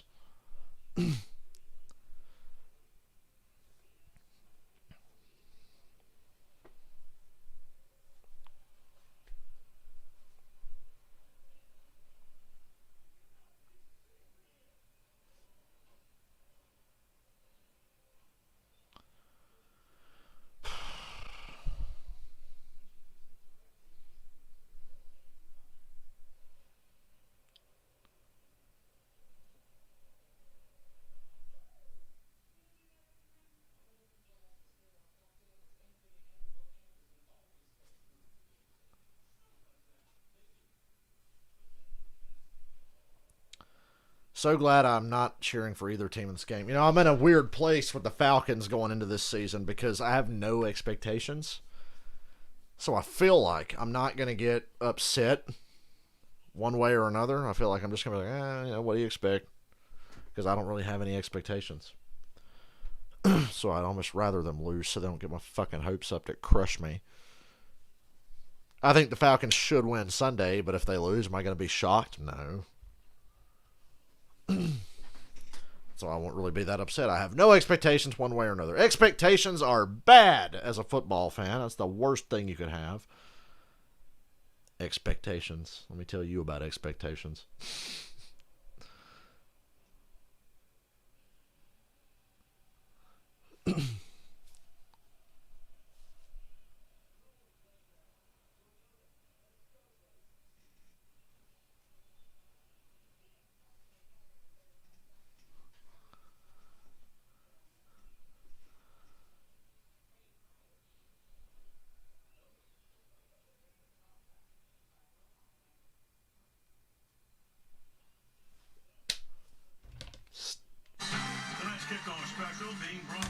Can't keep losing this field position battle, but it could be worse. Fancy like date night menu. That's the way it looked on this field last February. Buccaneers first to ever host a Super Bowl. Brady and company. Oh, D, the first team to ever host the Super Bowl in their home stadium, and you tell me Tom Brady's not the luckiest player in the fucking universe. I think when they unveiled the banner, Tom Brady went, here we go again. Big deal. Brady drops, no pressure whatsoever. Gets it down to Gronk. Gronk made a nice catch. Brady threw a bit of a wobbler, and Gronk pulled it in with one hand. Well, I guess if you can catch one from 600 feet, you can catch one like that. One hand. Unbelievable. It was unbelievable. That's as impressive a short catch you'll ever see. For the equivalent of a 60-story building on tape, and we'll show it to you. Second down and 3. Because this game started late, it's going to fucking run late. It's almost 11:30. I have work tomorrow. Leave me alone. I have work tomorrow. Screen to Godwin. Oh, boy. Carlos Watkins makes the tackle on Godwin. He gets to the Cowboys 46, though. He got past that first wave, and then Carlos got a hold of him. 600 feet up there. 60 stories up. Looking up. If you drop a football 600 feet, it could kill someone. Complete. Now what's the reaction? That'll be crazy. Listen to the royalty-free version of You Dropped the Bomb on Me they're playing. Ooh, end around to AB. We haven't seen that since the Pittsburgh days. And he gets his helmet taken off. Antonio to the 40-yard line. Gets his helmet taken off. And walks with Lawrence. It'll be second down. Antonio Brown, when you look at some of the numbers that he's put up in his career, and of course he's got that $1 million smile of his, they're just remarkable. I mean, it's just... Hey, look, kids, it's a rapist. He's been able to do. And no, we're not watching a Steelers game. Field stuff, he sort of faded to the background until last year. Boy, Pittsburgh loves their rapists. Big Ben, AB. I'm sure there's somebody else on that team we don't know about. Brady holding on to the ball. What the fuck, Tom? Oh, my God, he got away with that? Oh, my God, Brady's the best ever. Yeah, here we go. They're going to start washing his balls on live television. Brady fucking slips. And throws that. Micah Parsons, what are you doing? If that was a DB there, that would have totally been an interception, but it was Micah Parsons, so Fournette makes the catch.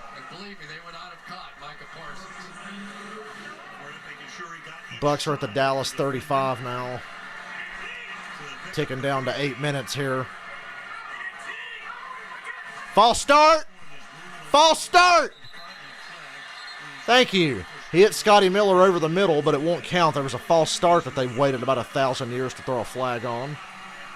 Left guard 74. It is incredibly uncomfortable here. I am turning my fan on. I don't know why I didn't do that earlier. It's still first down. I got a fan over here, and I've been bitching about how hot it is, and I haven't turned the fucking fan on until now. I'm a genius. I forgot that I have access to my fan again. He's just the best player for the Dallas Cowboys on the defensive side, but watch Wirfs just coming off and slamming it and protecting it. They've been going at it all night long, and it's been sort of... First and 15. I mean, it's really... I don't think I could declare a winner in that one.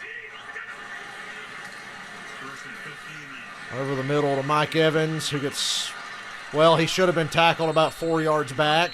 Mike Evans fighting his way to the 30-yard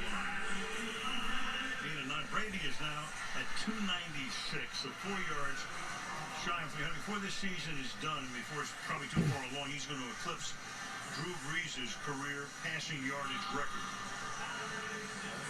Eclipse every record because he never quit. Let's be real. Tom Brady holding these passing records is like when Vinny Testaverde held some of them, okay? It's just because he's played the longest. Peyton Manning was always better than Tom Brady. Patrick Mahomes is better than Tom Brady. Aaron Rodgers is better. Brady and Breeze kind of close. I lean Brady on that one. Breeze was like the ultimate stat padder. People like to call Matt Stafford stat padford. Drew Brees was the ultimate fucking stat padder. All those years of 7 and 9 and throwing for 500 yards in meaningless games when you're behind really pumped up Drew Brees' numbers. At least Tom's always been competitive. But here's the amazing part. He also had the fourth fastest time to release. So if you're working it That's a first down, by the way, on a screen to Fournette while I was bitching. He's doing both, and I don't know how you do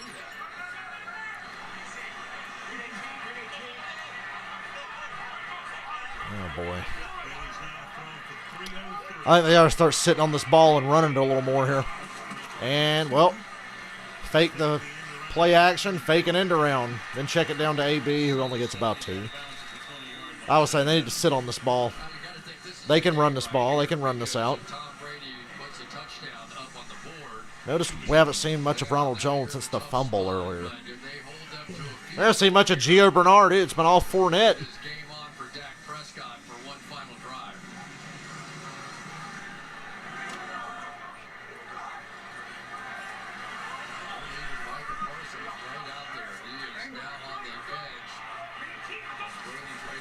Here they come with the run to Fournette. And powers through for a gain of 6. It's going to be 3rd and 1. And if I'm the Bucs, I'm going to run it right at you again. Or Brady's going to sneak it, and we're going to talk about, he's the greatest quarterback sneaker ever. It's like, we know, we get it. He's the greatest everything, even though he's really not.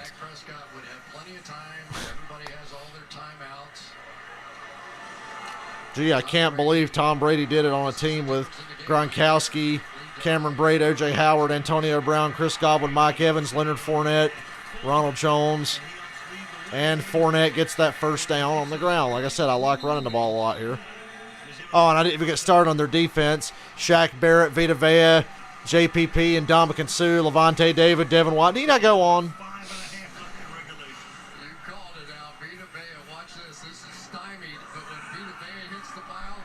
Vita Vea was playing fullback here. I didn't even notice.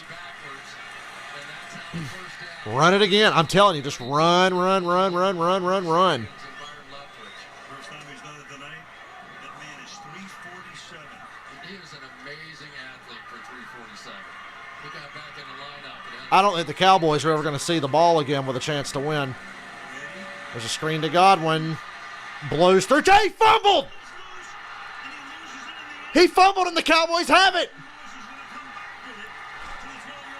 Wow. Godwin got stripped about a yard short of the goal line. Holy shit. Just trying for that extra yardage.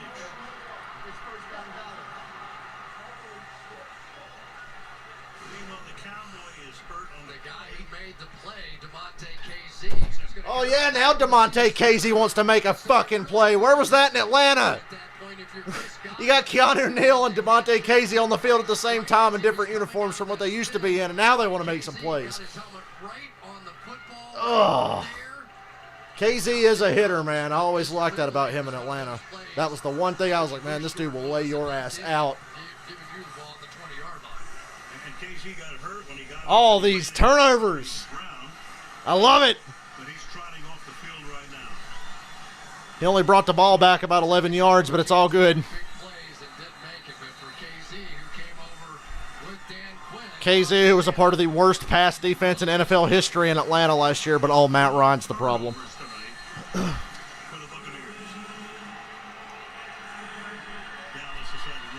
Oh, my God.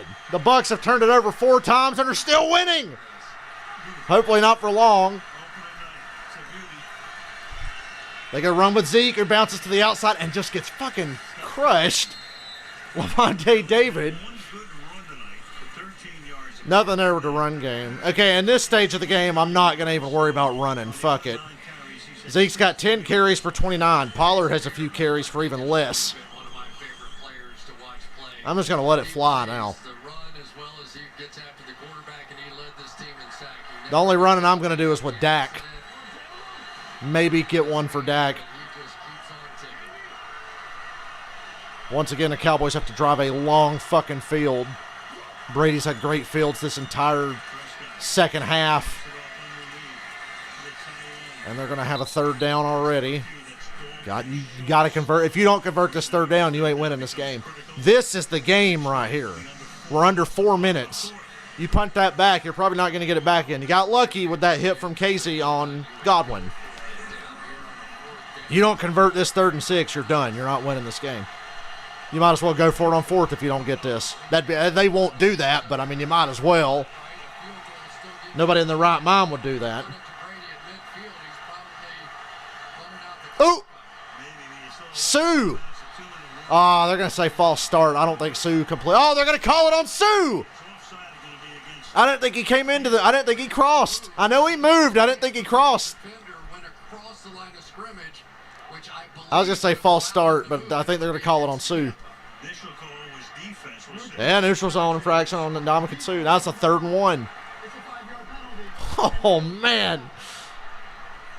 Another penalty on the Bucs. Oh, and they call it on Tron Chino. Okay, I thought it was Sue. I would have said Sue. What the fuck are they talking about? Yeah, look at that. It was Sue. You could have called it on either. Sue did it first. 3rd and 1. 3rd and 1, and I have no confidence the Cowboys could run and get this first. I think they've got to throw. And the Bucs know it. CeeDee Lamb makes the catch. Tries to make a man miss. He does. He gets across the 25. And the drive is alive.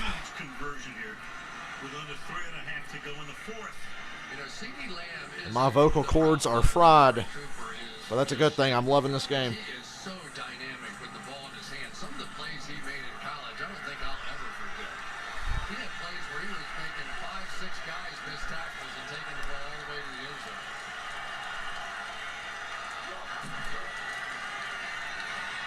Oh, Amari Cooper wide open. Devin White was down in front of him for some reason, and Cooper caught it and got a first down. 2:50 to go. I don't think Brady's getting this ball back, fellas. I'm starting to think. Ooh, boy, this is fucking amazing. Zerline's going to miss the game winner. I don't know why I'm getting excited. Zerline is going to miss the game winner.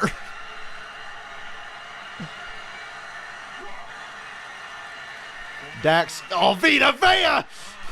That's a forward pass. That's a forward pass. That's a forward pass. Forward pass. Forward pass. Vita Vea just bull rushed in there. That is unreal. Incomplete pass. That's clearly incomplete. You can see that one I had, but goddamn, Vita Vea. Remember, they missed Vita Vea for like 14 games or something last year. Look at that bull rush. Woo! That's the defensive line play of the night. We've seen some pretty good defensive line plays, but nothing that flashes like that. Fucking Vita Vea. That's a big steak-eating motherfucker right there. Look at that shit. That's called beating a motherfucker with a motherfucker is what that is.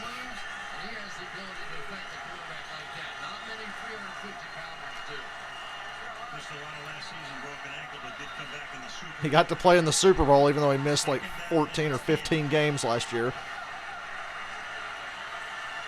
2nd and 10. Can't let that happen again.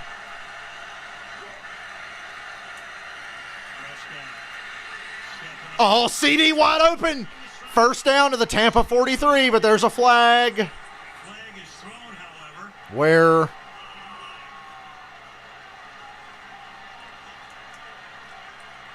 God damn it.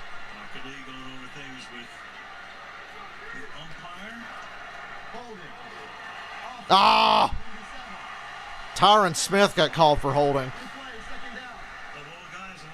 Yeah, I know, for real. Tyron Smith, really? JPP was getting the edge. He was going to be able to turn the corner, and I think Tyron Smith just grabbed him at the last second.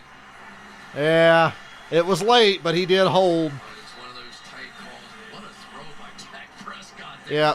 He had no room at all to step into this throw at all. Just 2nd and 20. God damn it. I want the Cowboys to win now.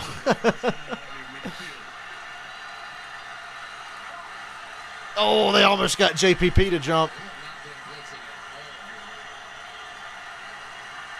Oh, Devin White was creeping up there. Now he backs off. Gain of 11. Be 3rd and 10 after the 2-minute warning. Oh, my Lord. Now you know it's 4-down territory. We hit the 2-minute warning here. Oh, yeah. Oh. Could you have asked for anything more?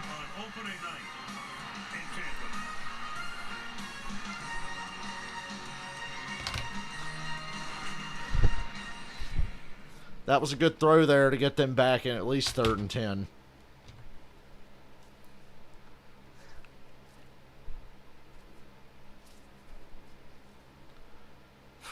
Anytime he throws a ball to CeeDee Lamb, I get nervous. That must be how Bucs fans feel when Brady throws the ball to Godwin. You get nervous.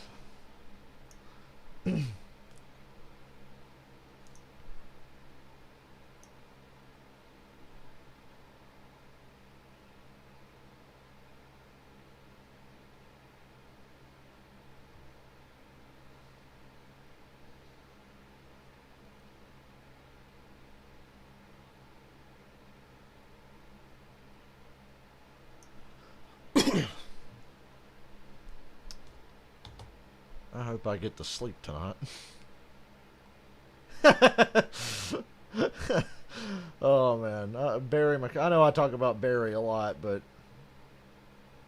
never change Barry. They're fucking funny.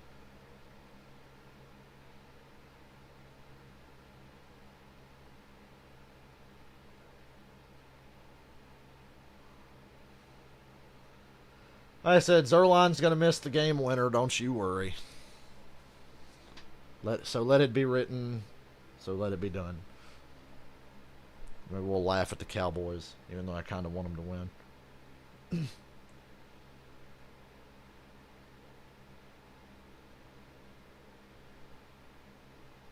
Tom Brady should have told Chris Godwin not to fumble there. If he was the GOAT, he would have told Godwin not to fumble.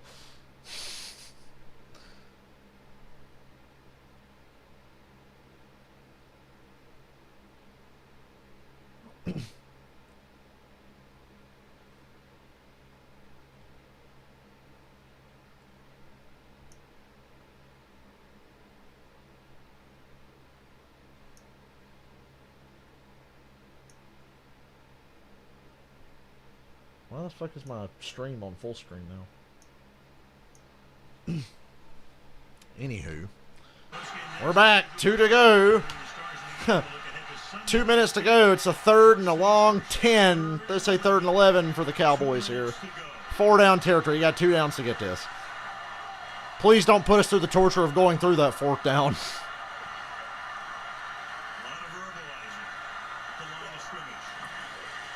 Look at JPP, disrupts the play. CD's got it. He's turned upfield. He's across the Bucs 40 into the 35 and out of bounds. That was clutch. JPP got right to Dak's ankles. I thought it was going to be a bad play, but he hit CeeDee Lamb, who turned it upfield. Oh, yes. Don't score too fucking soon. Don't pull a Falcons with Todd Gurley and score too soon, thank you. Andreas, I don't know what's going on, but I like it.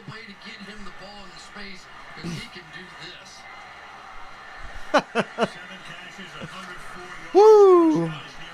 CD's over 100. He should have more. He dropped a couple. Hell, he dropped 3. One of them ended up a pick. Dak's thrown the ball 56 times. Oh! What we got? Timeout.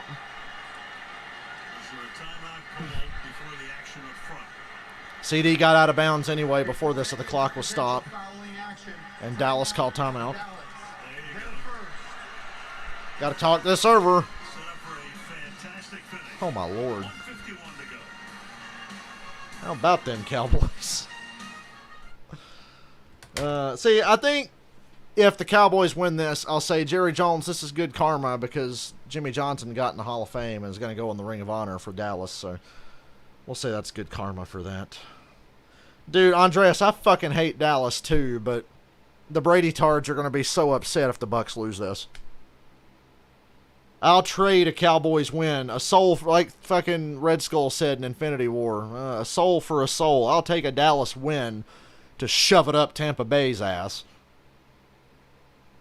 I got my own problems to worry about in the NFC South. You're a little NFC East that fucking sucks. And that everybody's tired of watching.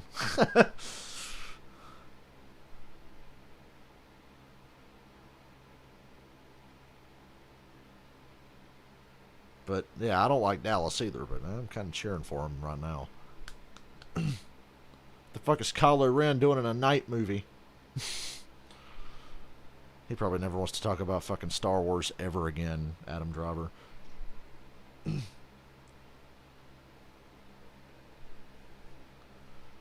I talk about my boy Kylo Ren all day. He's the best fucking part of those movies.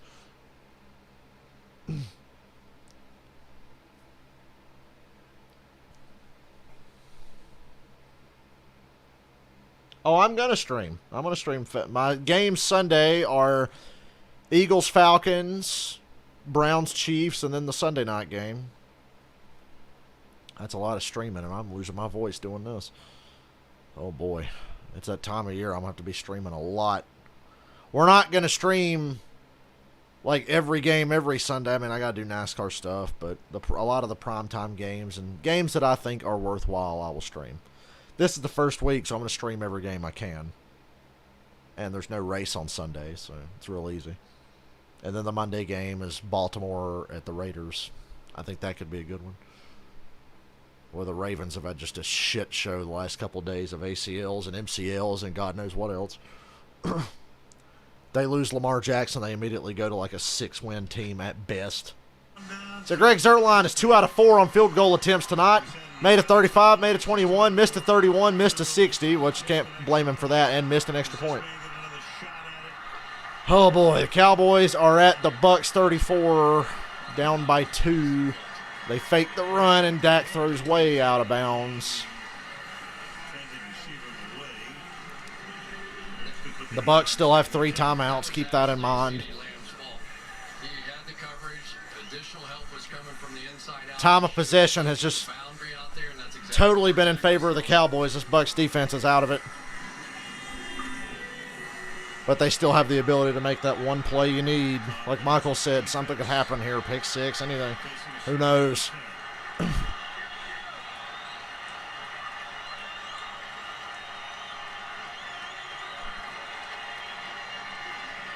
Ooh, Zeke. Gain of 5. Gets them to the 29. Tampa's going to take a timeout here before this third down. You get this first down, you're going to be in business. Tampa called the timeout. Their first of their 3 with 1 minute and 42 to go. Teams trying to go back-to-back. We talked about it at the very top. Packers did it in 66 or 67. The first 2 Super Bowls. Dolphins, of course, had the perfect season. Steelers did it twice, winning 4 Super Bowls overall. In the 70s, Niners did it. Cowboys did it. Broncos did it with Mike Shanahan and Elway in 97 and 98. And the Patriots are the last to do it 03, 04. Mike McCarthy, don't let Kellen Moore puss out here and try to run this ball to get a couple yards and kick your little field goal. You've got to put Tom Brady out. He doesn't get back on the fucking field, okay? Whatever it takes to get this 6 yards to stay in bounds and make them burn a timeout, I don't give a fuck. Dak! Zeke, what are you doing? And he goes out of bounds. There's a flag down.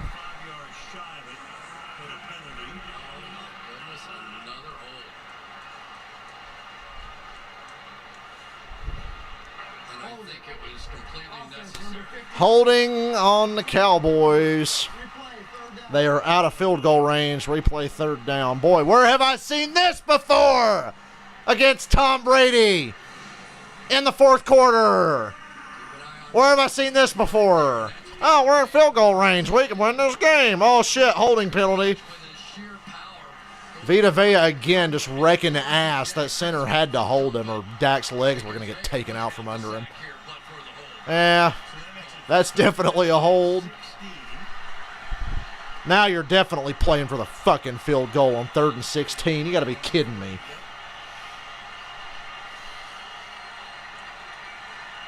Vita Vea again up the middle. Woo, Amari Cooper gets him back into field goal range. And the Bucs will take a timeout with about 1:26 to go. You got to kick field goal now. Take a 1-point lead and pray to God your defense can pull a miracle out of their ass, which I doubt they do. It's a good win, Tampa Bay. First of all, Zerline's got to make the kick. And I said he would miss the game winner. I told you. I said Zerline's going to miss the game winner. At least they got it back to where it's a makeable kick. His range is insane. He can make a 60-yarder. So this is well within his range. They put 1:29 on the clock now. They were a little slow stopping it. Look at Jerry. Look at Jerry Jones. A 1-point lead don't even fucking matter. You might as well just miss this field goal. You're not going to win this game with a 1-point lead. You're not going to win with a 1-point lead. You're just not. I don't even think you make this kick. You're not getting iced. At least you know that. Oh, dear God. Right down the middle. That's the Zerline we know. 29-28 Dallas. But the problem is there's 1:24, and all the Bucs need is a field goal of their own. Okay. Just think if Zerline didn't miss that chippy earlier and the extra point, the Cowboys would be in great shape here. It's the first time tonight the Cowboys have had the lead. Mike McCarthy saying, you know that bad luck we had last year? Maybe it's turning. Yep. Meanwhile, Prescott tonight, 42 of 58, 403. A lot of time left. Brady's been here before. He's had a few comebacks in his career. 1 point ain't shit. Come on, Brady, throw a pick six. Throw a pick six, Brady. Throw a pick six. Tom ain't going to need much. They just need a field goal. Now the Cowboys' win probability has gone to 69%. I'd bump that down to about 65.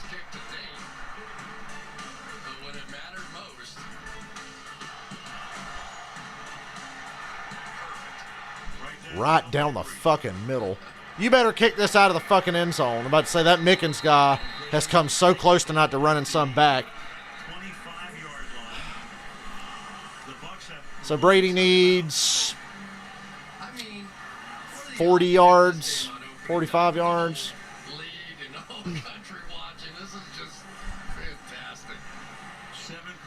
Can somebody make a play? I can't risk blitzing here, but I'm not just rushing 3. I've got to put the pressure on somehow. Bucs have 1 timeout, 1:24. Buttholes clenched everywhere. There you go, 4-man rush. Bull rush up the middle. Oh, Gio Bernard. Gain of 8 gets out of bounds. 1:18 to go. But Brady's going to Brady ball his way down the field with these fucking checkdowns and shit. It is it's annoying, but effective. Annoying, but effective. Here comes the pressure, DeMarcus Lawrence! Ah! Fucking hell. DeMarcus Lawrence almost forced an interception. 3rd and 2. Fuck.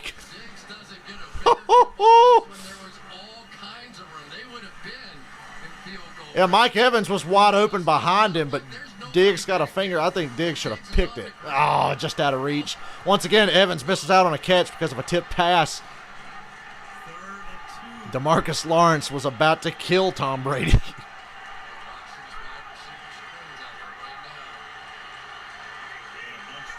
Third and 2. Oh, tackled in bounds. Clock starts to run. They're at the 39. They got one timeout. We're under a minute. They say they're at the 37, actually. False start.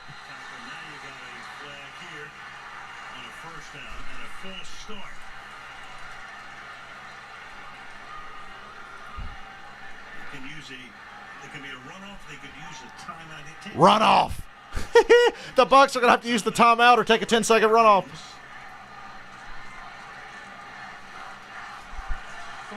False start.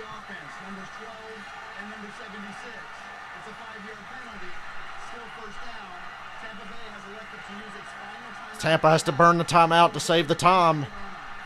And now they're backed up a little more. Still plenty of time. 54 seconds. You can make it happen from here. It's not over by any stretch. Plenty of time. The timeout is just an inconvenience.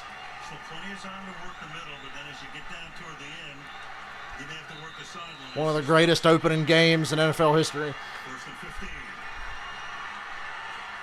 They're back at their own 32. Brady's got the time. He checks it to Gronk. Somebody get there. He gets out of bounds, unfortunately. 49 seconds.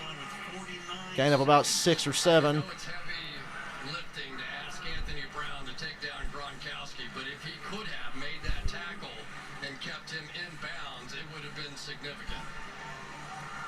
One tackle in bounds, and you really put the pressure on him.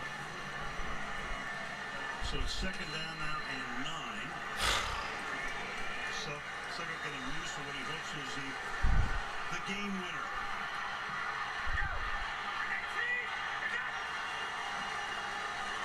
No pass rush. Gronk's wide open over the fucking middle. They're pretty much in field goal range now. Yeah, they're at the Dallas 42. Clock's running, 37. They could take their time now, though. They're within range for like a 59-yarder. Brady hurried them to the line. Brady's going for it all. Nobody there. 24 seconds to go.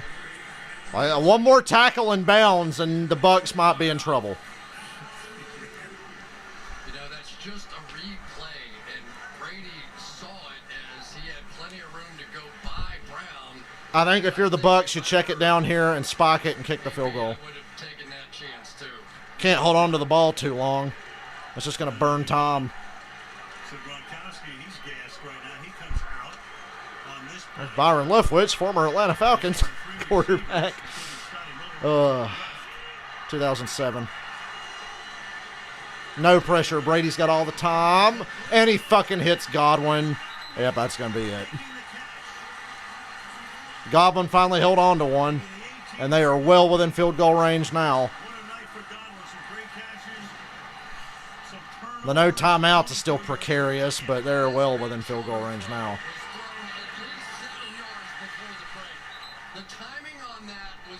Oh, well. Ah, come on. What a push off. A little bit of a push off. Or was it some acting? They're at the Dallas 18. It's a fucking extra point, basically. Oh. They brought the pressure. They're just burning time now. Brady's going to throw it away after like a couple seconds to burn some time here.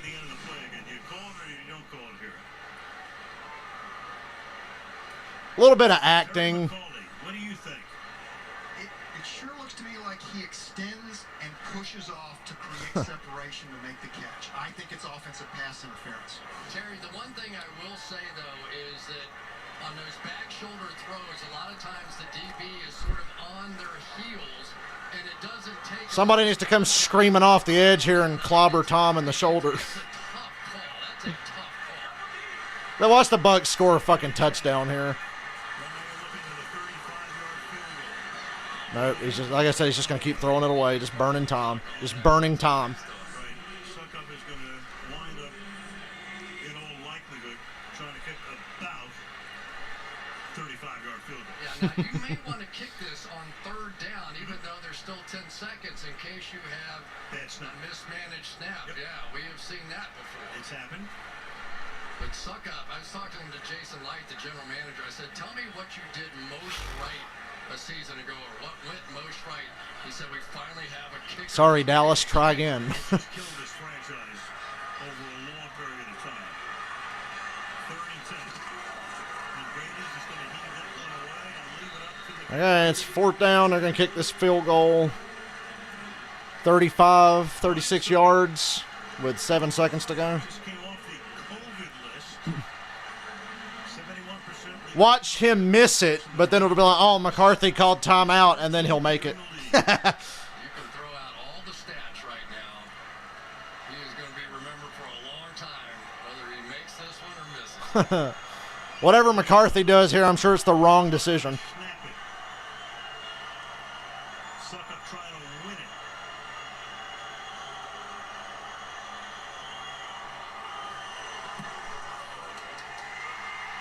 It's good. The Bucs take the lead 31-29 with 2 seconds on the clock. It's over. The Cowboys are going to have to pull some schoolyard bullshit. Music City Miracle. 31-29 Tampa Bay, 2 seconds on the clock. That is a tough scene right there. Whoever had the ball last was going to win. And there was just, we talked about, Dallas trying to... I won't dwell on the Godwin thing too much. They knew if they gave that The offensive pass interference they could have called. I'm not saying they should have, but they could have. They have the ball last, but I don't think they've got much of a chance. You got 2 seconds. They're going to get it after the kick. Schoolyard bullshit. What a night for Prescott. So any questions you had about Dak? Shoulder, no action in preseason. McCarthy trying to will that one wide. Should have asked him, Mike. And Bruce Arians going, well, Don't think it would have made a difference. last year when we lost on opening day. Suckup's pretty clutch. this game was won. Tampa Bay now has a 98.4% win probability. And unfortunately, this is the Buccaneers and not the Falcons. 98% win probability. Here comes the squib and the laterals, however long that lasts. Oh no, they're just going to kick off. Okay, we're going to get one bullshit play of laterals and whatever else. Hey, do they want to put Gronk back there at safety so we can have a replay of the Miami Miracle when the Dolphins beat Brady and Gronk on this bullshit before? Damn, what a shootout. Both guys threw the ball 50 times. Tom Brady, 2 interceptions, but one of those a Hail Mary at the end of the half. So I think football needs an official score. If it goes through a receiver's hands and it's an interception, that shouldn't count. If you throw a Hail Mary, it's intercepted, that shouldn't count. All right. It's my one for tonight. Statistics upon statistics. That throw to Godwin on the side. I know Godwin kind of pushed off, but Brady's throw to Godwin on the sideline to get this game won was really nice. So they open up with 2 other orders. We say, though, this is the only playoff team from last year they will face until they meet Kansas City in Week 11. And don't forget about the intelligent play by Rob Gronkowski. The fact that he saw that blitz, knew exactly what to do. Yeah, what do you have drawn up here for a fucking 75-yard touchdown play? They got the speedsters out there. Direct snap to Pollard. Cuts it upfield. He fumbles it backwards. Okay, it's still alive, still alive. And, well, that was anticlimactic. And the Buccaneers win it 31-29. That was certainly dramatic. More dramatic than any of us expected. Let the Brady ball washing begin. Bucs 31, Cowboys 29.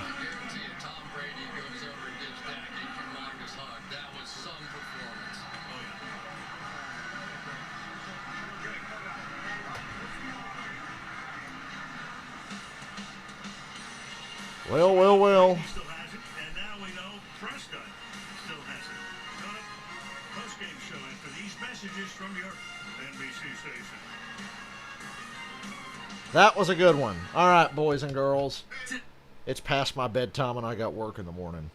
I'm going to go to bed now. That was fun.